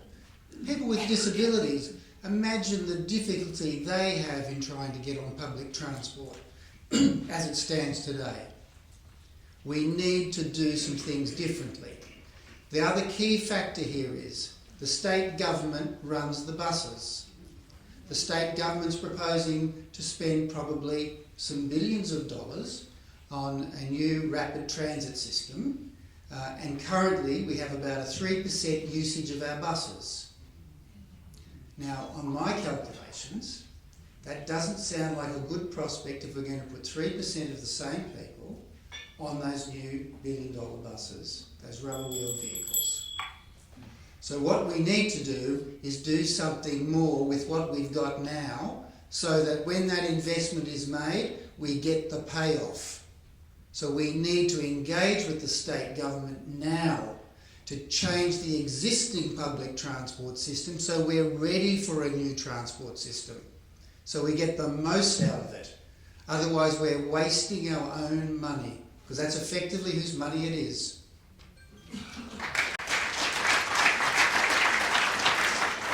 Thank you. And to finish this question, Ashley. We're back to the normal, aren't we?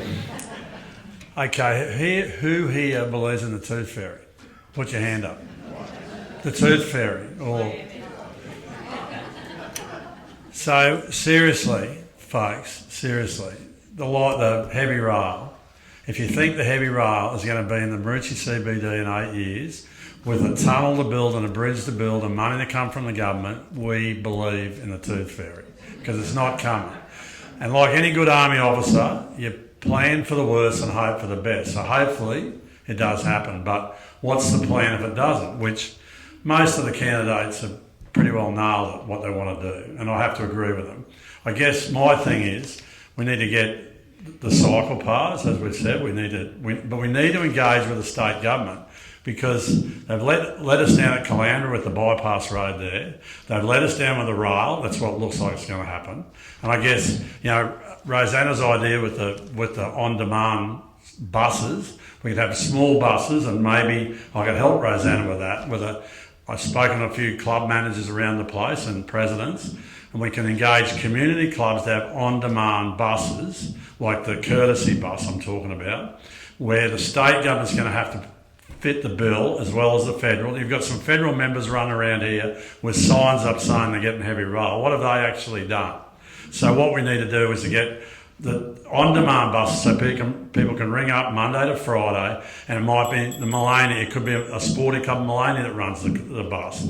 It could be the Alex Surf Club, could be the Maroochydore Surf Club, it could be the RSL, could be this RSL. It gets a couple of extra buses and actually looks after the community and takes them to either the plaza or wherever they're going, or to a transport corridor. That's probably the best way to fix this right now, because guess what? That rail's not coming. Thank you.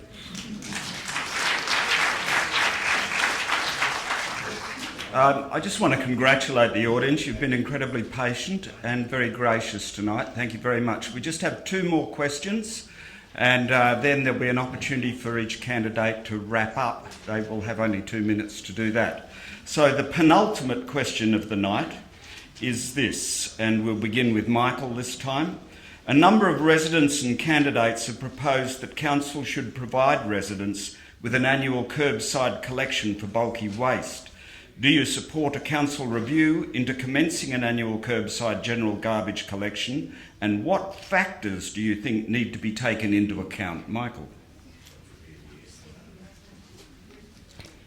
Just referring back to the last question quickly, I did an analysis of 23,000 bus trips, and the average number of passengers on each one was 5.4.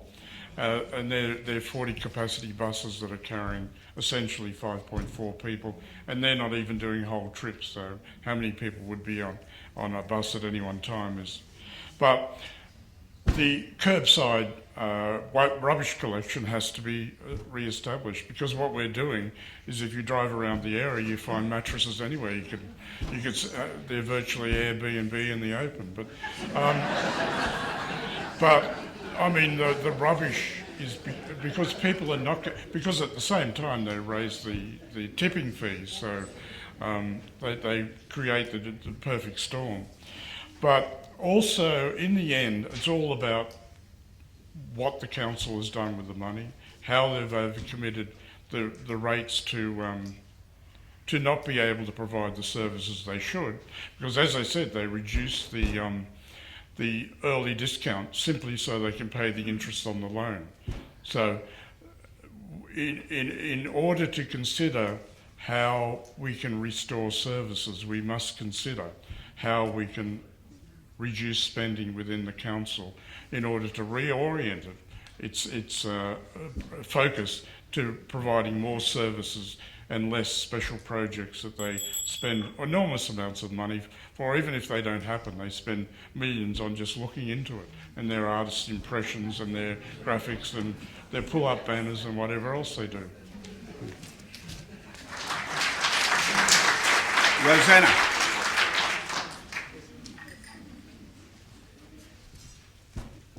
Yes, ladies and gentlemen, I've been on a listening tour right across the region, and every single time there's at least one person who asks me for curbside pickup. It's a very popular project that people across the region would like. I'd love it personally, because I've got things that I can't get to the dump myself. It is $3 to $5 million. That's how much it would cost to do that across the Sunshine Coast region. Now, I've been running a survey called What Matters to You and asking people, and one of the questions on it was, would you like curbside collection? And almost everyone says yes, until the next question, which is, would you be prepared to pay $25? Because that's how much it is per ratepayer for the service. Only about half say yes. So I guess that's already something. So, like Michael said, it is about priorities. When I said before that we need to go back to basics, roads, rates, rubbish, now I don't mean that's all council does, because that would be ridiculous. We know that the council very excellently provides other great services, but it's about what we value most. And it's about what the community wants. So yes, I would be looking at a review to see whether this is something that could then lead to less of our illegal dumping, because that is already a cost that council bears, cleaning up that illegal dumping. And if that cost can go towards the curbside recycling so that we have a lot of the members of our community that can't access the tips, then that would at least be a step in the right direction. Jason, let's hear your thoughts. Thanks. Yeah, thank you, Tony. This is a very easy one for me. We've had that question come to us many, many times, and yes, Rosanna's right. It's probably closer to $5 million than $3 million. And what happens there is it's only about 1/3 of the population take it up. So it is a very expensive exercise to do, but it's one that I am absolutely certain that we can put on the agenda for the 11 councillors, 10 councillors and the mayor, to make a decision on that. It's already been published on my website that we intend to do that, because my time in council, we haven't done one. So in 12 years, we haven't done a curbside collection. I think it's time to really reassess that and have a good look at it, because it's been voted down on every single occasion. And I think it's time that we have a look at it, but the cost is very important. And I guess it's a case of use it or lose it. So maybe if we introduce it for just 1 year and give it a trial, make sure the Sunshine Coast gets right behind it and uses it or loses it, because it is a very, very expensive project. We take waste management incredibly seriously on the Sunshine Coast Council. We've just introduced in Nambour the MRF. And it's a recycling facility, and it's about making sure that we get all our recycling, all those yellow bin lids that you put out every week, come to the MRF in Nambour, and the separation that happens there. It's an amazing system. It's one of the greatest things that council have put together in the last 10 years. And I encourage you all to do a little bit of research on it, because recycling across the world is one of the most important issues that are facing our global planet, and it's something that we need to be considered. And the Sunshine Coast Council is actually leading that space. Get on the website and have a look at the MRF, MRF. Thank you. Now, Wayne. I thought they were curbside markets, but apparently not. But the serious part of that point is, in fact, I have no objection to people basically sharing what they don't need with other people, and if it's done by roadside collection through that process, I think that's fantastic. I think that's a great reuse of resources. Certainly support that. The issue, I think, though, there's a couple of things that we need to think about here. There is the issue of cost. There is the issue of the logistics of running an annual or otherwise program. Do we move to a technology-based proposal whereby people can book in and given available dates and they can choose to book in? That way someone could manage the process, we could have an efficient process. One council vehicle goes to particular areas, picks up the rubbish and so on. Because after all, look how many more vehicles are coming off the road, not heading to the tips with that refuse, than if one truck is doing it. My other concern would be, from an environmental perspective, we don't want to encourage people to not regard their rubbish or waste as potentially recyclable. As long as we've got the parameters right, the cultural intent is right about recycle and reuse, I am absolutely fully supportive of curbside collection. But I think done in a better way, a more economic and efficient way. And that way it benefits everyone, including the environment. Ashley? Tony gives me this really nice smile every time I get up, so you get that in you. Look, 100% agree with all the candidates here. Has anyone seen like a mattress that's been dumped somewhere and the council come along and put a yellow and black ribbon around it and says this is under investigation? So I go through the Curramundi Rec Park, the environmental park, and there's a double bed there that probably was his outside Airbnb. And I reported to the council and they go, yep, okay. And I nearly drove me, anyway, the next day I go there and someone's gone in there and put the tape around it. And then it stayed in there for a week until I rang them back up and they said, didn't you read the tape? It's under investigation. Imagine what that's costing the council. Imagine what it's costing you. If you look at the Ipswich Council, they do one, which is a bit, Wayne's helped me out here for a change. They do one where you can actually book it in and it's like a collapsible skip So you ring up and go, I'm 4 Teal Court Watala, I want to have a curbside cleanup. They deliver it around and just in front of your house, and you fill it up and they come and pick it up. And that's every ratepayer gets one of those. To answer Jason's question, or two things actually, the 3 to 5 million it's going to cost, that's just one less consultation from someone, one investigation they do on something else, right? And his recycle state of art thing, I've heard a little story, I'm not 100% sure, that the actual truck that drops the stuff in there doesn't fit into the shed, and they've actually got to put it on a concrete slab and put it in with an end loader. That's really good for the environment. Well done.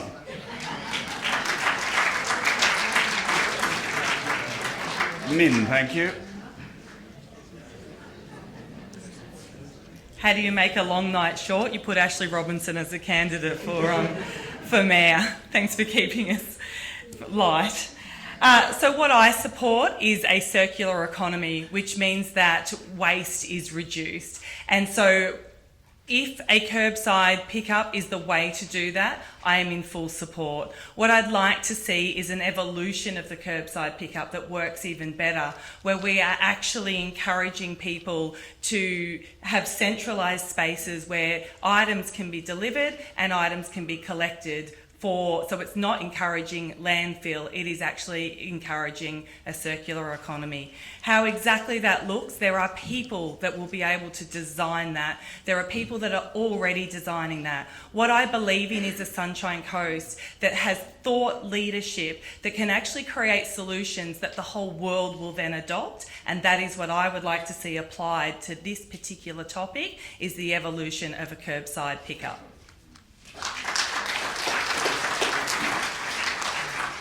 Thank you. And the final question for the evening, which begins with Rosanna this time, is: many of our residents believe there are issues with parking availability on the Sunshine Coast. How would you address these issues?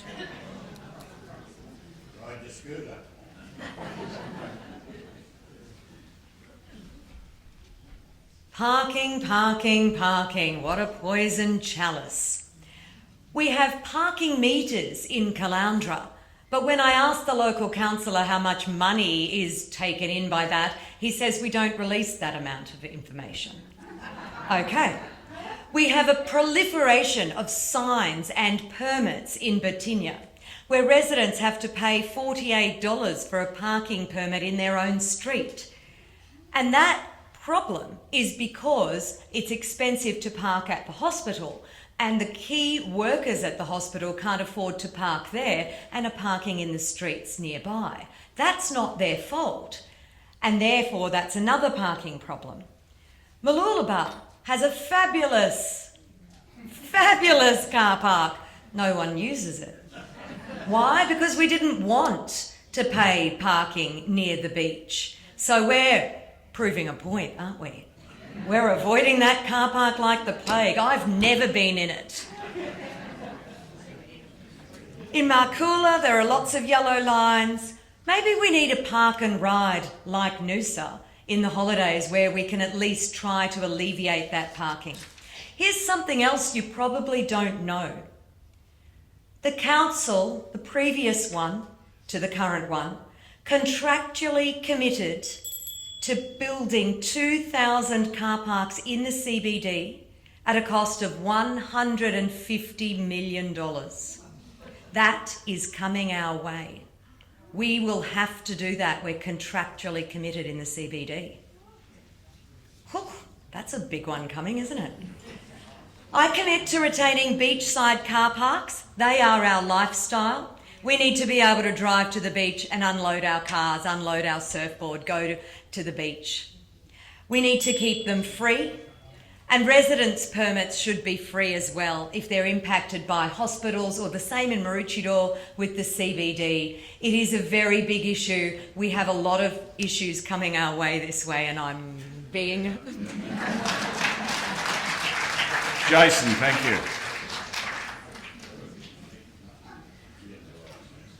Thank you, Tony. Yes, parking is a very big issue across the whole Sunshine Coast, and to some degree we're kind of all to blame by the reliance on the vehicle, and it's a horrible situation we're in. What we're finding in my personal patch in Division 8 over the last few years is places like Sunshine Cove, Town of Seaside. I can see some of the Town of Seaside representatives here tonight, where we've got new developments coming out of the ground with the skinny little streets that are state controlled. We have a situation where mums and dads are having kids staying at home longer, and they've all got a vehicle. So we've got lots of people with lots of cars, and the vehicles are not parking in the garages anymore because they're used as a spare room or a media room or a gym or something like that, or just collecting junk. So that's one of the main issues that we've got, that the space that's actually allocated for housing and car parking isn't utilised as well. I've been a big supporter of making sure that we have appropriate car spaces in the right spots. Quite frankly, we've inherited over the 60s and 70s some of the greatest real estate on the Sunshine Coast across our beachfronts are car parks. We need to make sure that we manage that better and turn things like that, like we're doing down at Melinda, and turning those spaces down there into wonderful assets for our community that everybody can use all of the time. Now what that means is that we're going to make sure that the on-street parking, there's two elements to this, the on-street parking and the paid parking are separated. So I've always supported on-street parking, particularly in and around here, to be free, to continue to be free. It always has been free, let's continue it to be free. But if we're going to spend millions of dollars building car parks, it has to be a user pay system, whether 5 people go through it or 500,000 people go through it. So that user pay system makes sure it pays off the asset. So in my opinion, parking can be managed, and it has to be managed properly and appropriately and sustainably, making sure that we keep those free car parks along the beachfront. Thank you. Thank you. Wayne?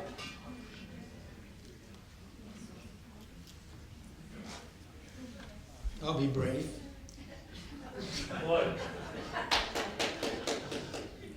Parking is a vexed issue. It's because we've got too many cars wanting to go to too few places. That's the bottom line, right?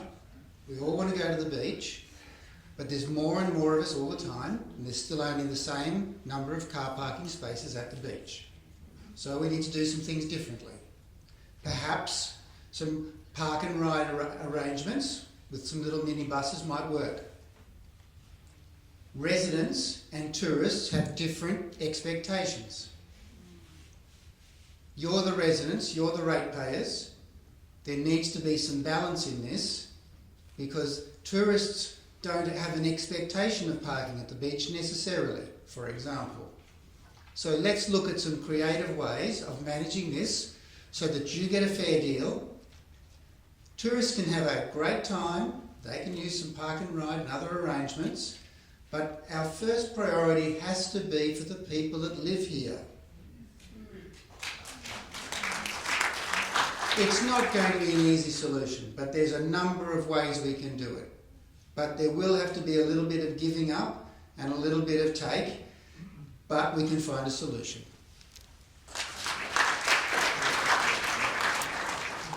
Ashley?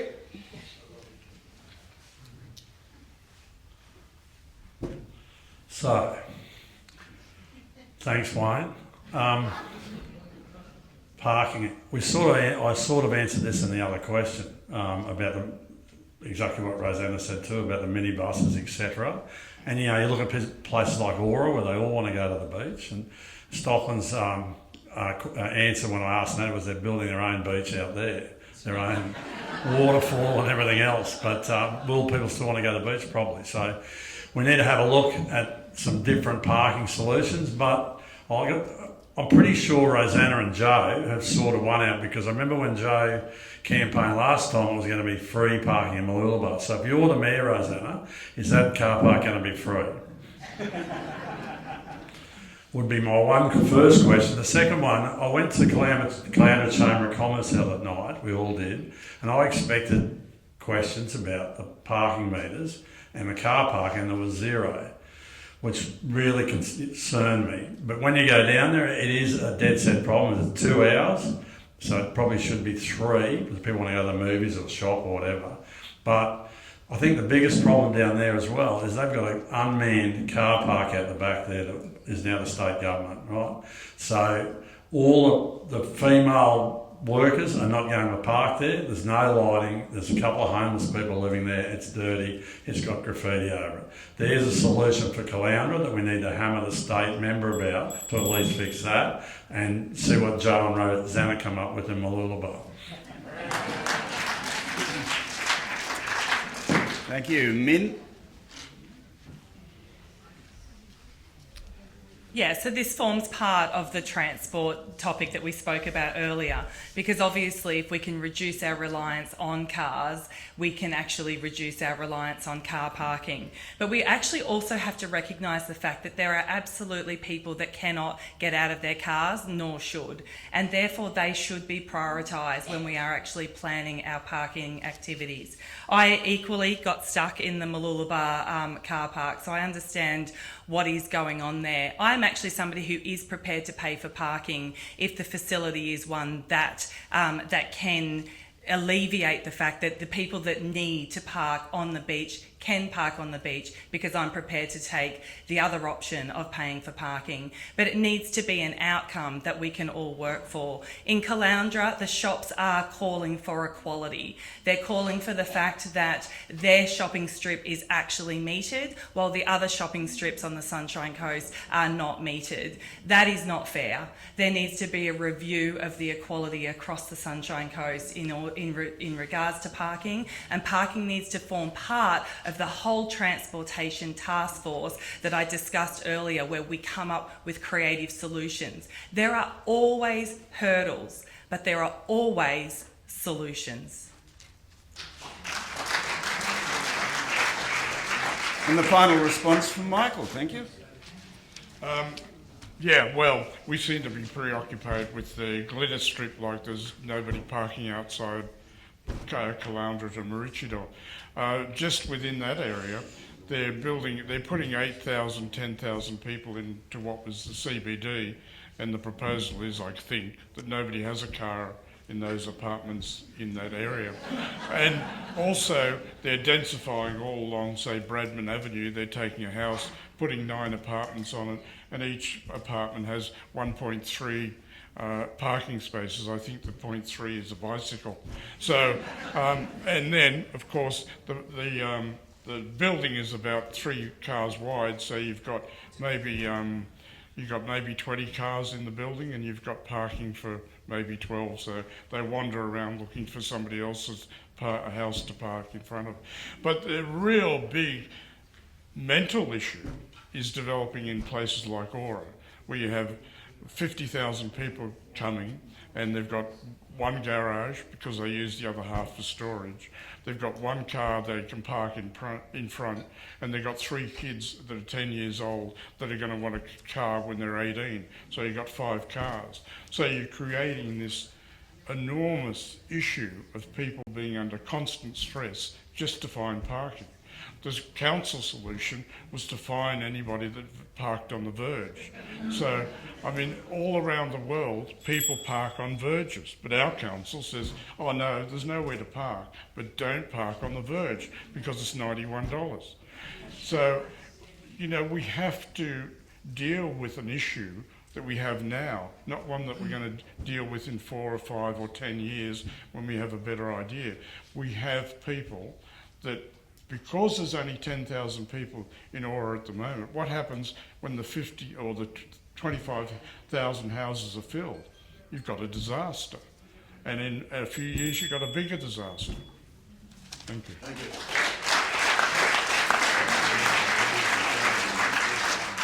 you. Okay, now each candidate will have an opportunity to wrap up, to make their final pitch, and maybe to explain to you what sort of mayoral style they intend if they're elected.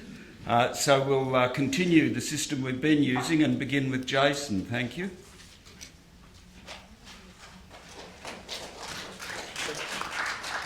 Tony, just for clarity, this is the close? This is the close, okay, yep. Well, thanks very much again for everybody coming along tonight. To Melba and your team, of course, a wonderful, successful night. A lot of information coming through to all the mayoral candidates. And I must say that it takes a lot of courage to put your hand up to be a mayoral candidate, and it's true, it's difficult. We faced the music a lot in the last few weeks, and I want to congratulate each and every one of them for putting their hand up, and it's about doing things for the community. Ladies and gentlemen, I'm me. I'm Jason O'Prey. I've been on the council for 12 years. I have a very strong track record of loyalty within the sporting clubs that I'm in and within my place of work. I have a very, very strong relationship with the council staff. There's 2,000 of them. I have a wonderful working relationship with each and every one of the councillor colleagues that are incumbent at the moment. I've got a ton of experience. I've sat on the council now for 12 years. I've had to make some pretty tough decisions at times, but I do it all with the right thing and the right motivations, and that's my love of the Sunshine Coast. I adore this place, born and bred. There's nothing better and there's no greater place on the planet for me. I love this place. I wouldn't ever make sure that we got the most benefits. Like I said, I've got 2 young daughters, 15 and 19. I want to make sure they've got an opportunity to have a wonderful job and spend their life here on the Sunshine Coast like I've had every opportunity to do. Folks, I thank you all for having your interest in local government. We sit in the chambers, which is the centre of democracy of the Sunshine Coast Council. We make some very, sometimes timely decisions in there that take a long time. But you can rest assured that Sunshine Coast Council absolutely take everything that we do seriously, and I'll do that as your mayor. Thank you very much.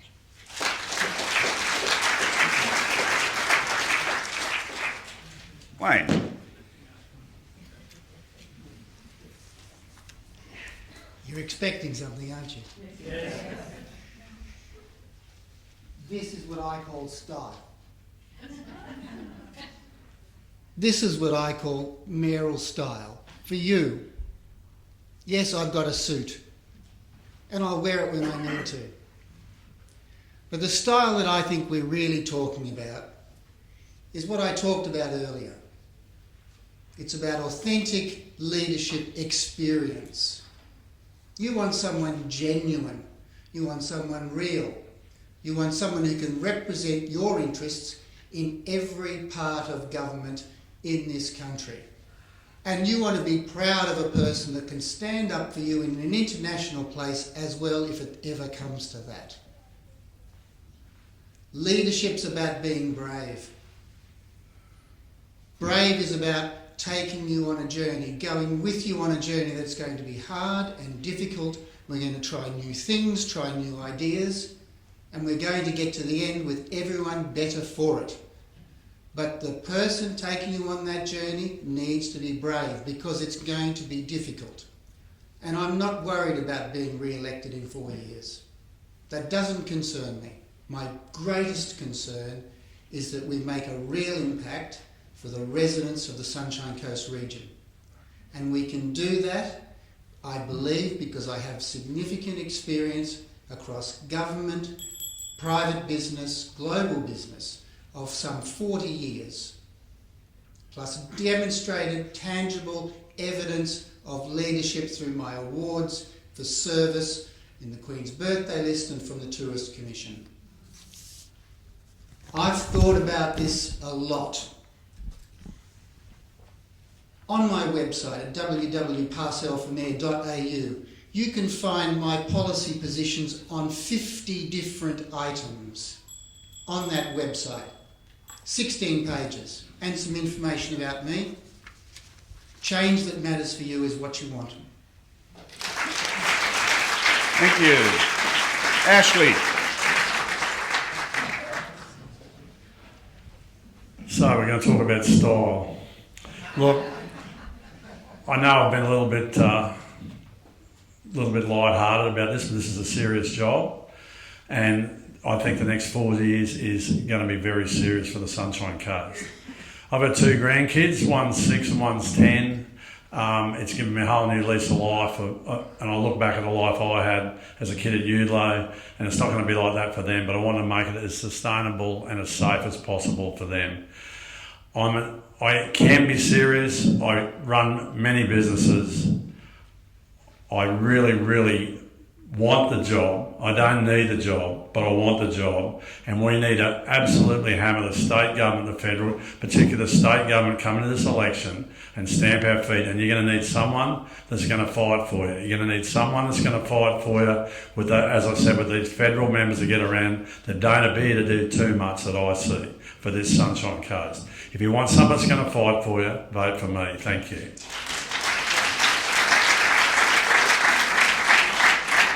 Thank you. Min.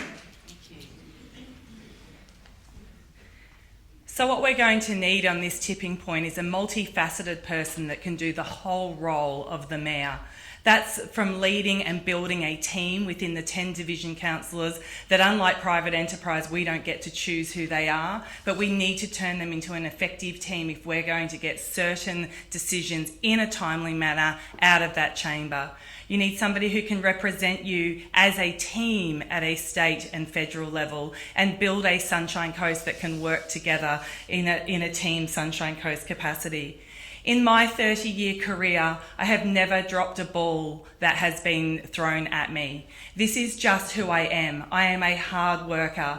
I am a dedicated person in the community who is here to serve the community. I'm offering you a new era of leadership, and that is an era of leadership that brings people together, makes sure that their voice is heard, looks for creative solutions, and asks the why questions around why do we have to do things the way they've always been done. Why can't we challenge the status quo to make sure that at the end of the day we get the best result, and actually the common sense result is the one that I'm looking for, because that just seems to be something that is missing. You need somebody who is prepared to collaborate with state and federal government to make sure that the cost shifting that is happening right now does not happen going forward. I have the strength, I have vision, and I have leadership, and I will provide certainty to the Sunshine Coast in a new era of leadership. Michael, you're up. This Michael, yep. Okay, so we discuss a lot the inevitable things that are happening, like housing and people. But what we don't discuss, some people may think I'm a hard-nosed business person that talks about money. But essentially the money, or the way the council has used it, tells us that the council has been entirely internally focused for the last 12 years. It's never looked outside itself. It's decided on projects, it's spent money on projects. Okay, we're going to get a lot of people. Inevitably, there's going to be houses that they'll live in, because where else would they live? But what we don't talk about is job creation. We cannot have an economy that has a lot of people living in Aura with no jobs and with generational unemployment. Unless the council is refocused on becoming an outward-looking organisation that has the capacity to say, we'll go out and we'll find industry that's compatible with what we want to do, or who we want to be, and we'll create the jobs for those people that are coming to Aura, the 150,000 people, we will have nothing. We will just have a lot of dysfunctional suburbs that we must prevent them from coming to the glitter strip. But we must refocus outside this fortress they built at Maroochydore. They built a fortress, eliminated all parking so the ratepayers can't get there, and then put in a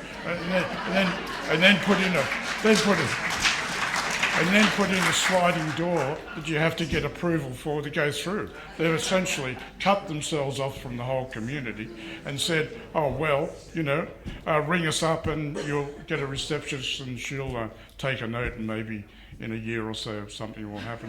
But we must become, the council must become an outward-looking organisation, not one that just looks at itself and say, oh, I'm pretty wonderful, I did this and I did that. So elect me, I'll make them look outside themselves. Thank you, Michael. And finally, Rosanna. Ladies and gentlemen, I am passionate, I am determined, I am strong, I am compassionate. I love this beautiful Sunshine Coast. I intend to be a mayor for the people, who listens, who guides, who sets the agenda to truly represent the people that I am elected to serve. I have a 10-point plan because it's not about me. It is about each and every one of you, your families, your neighbours. We've covered off on a lot of these issues already. Cost of living, housing, that we need infrastructure before we're delivered more development, better public transport, transparent, accountable decisions made with integrity. You want to be able to trust your leaders. I can deliver you that. back to basics. We need to feel happy with our homes and our neighbourhoods and feel proud. Our unique lifestyle and our environment.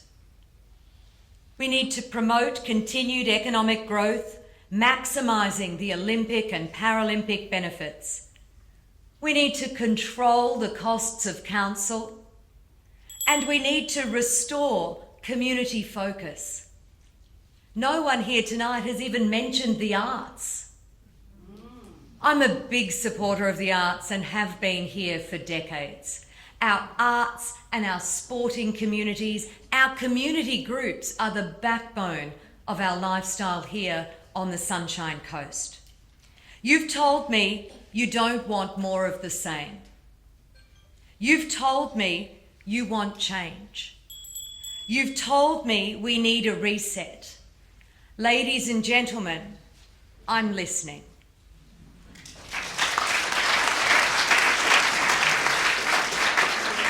I'll hand over to Melba to wrap up in a second, but I just want to congratulate the audience. You've been fantastic, very patient and very polite. Please put your hands together for all the candidates. It's not an easy thing they're doing.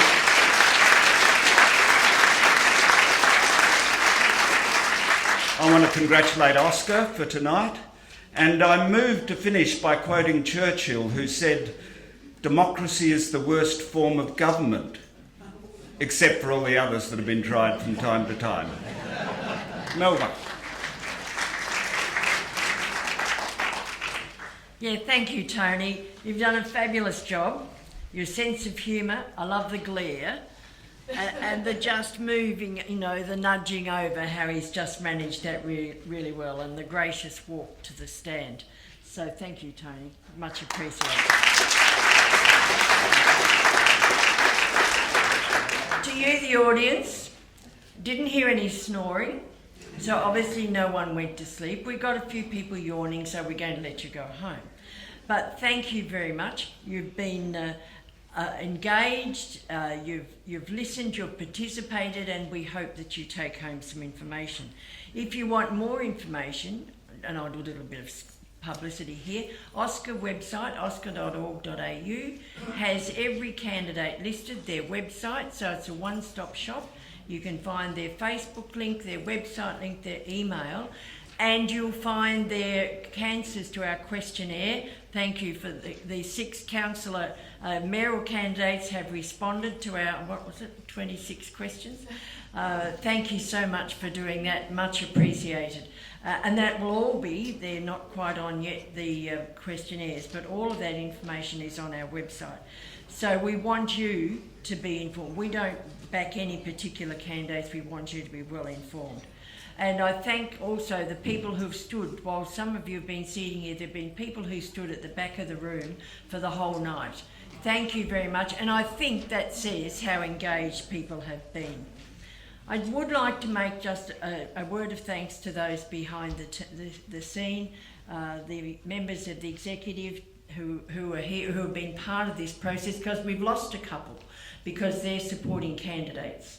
And if you are supporting a candidate, you have to stand aside from the executive. So to Tony, who will be standing aside probably tomorrow, thank you for helping us pull all this together, and to Mark, to Greg, who's weeding on Gari, and to Lindsay, who's pretty ill at home. So thank you, and thank you very much for doing that. And to this quiet gentleman over here, Charles from View Media, who is videoing it, and I'm hoping you're okay with us putting it up. I will chat with you about that on the, and there'll be a link to it from the Oscar website. But we'll make sure that information is well known, so you can revisit some of the answers. So thank you, Charles. And Charles hasn't asked us for any money to do this. We really do appreciate that. So I think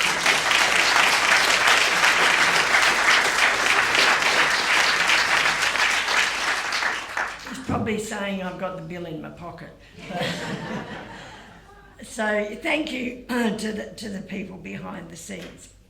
What can I say about you guys? I think you have demonstrated an amazing willingness to open yourselves to people here, to share, and where before do you go where you see at a forum talking about the tooth fairy, or Airbnb in the open on a discarded mattress? Can I say it's been an absolute pleasure to be working with you. We met with each of most of the candidates before, and they're very approachable, very engaging, and I thank you for your openness, your honesty, your willingness, your sense of humour, and Ashley, next time just don't sit next to Wayne. So maybe can we just give the candidates again another special round of applause?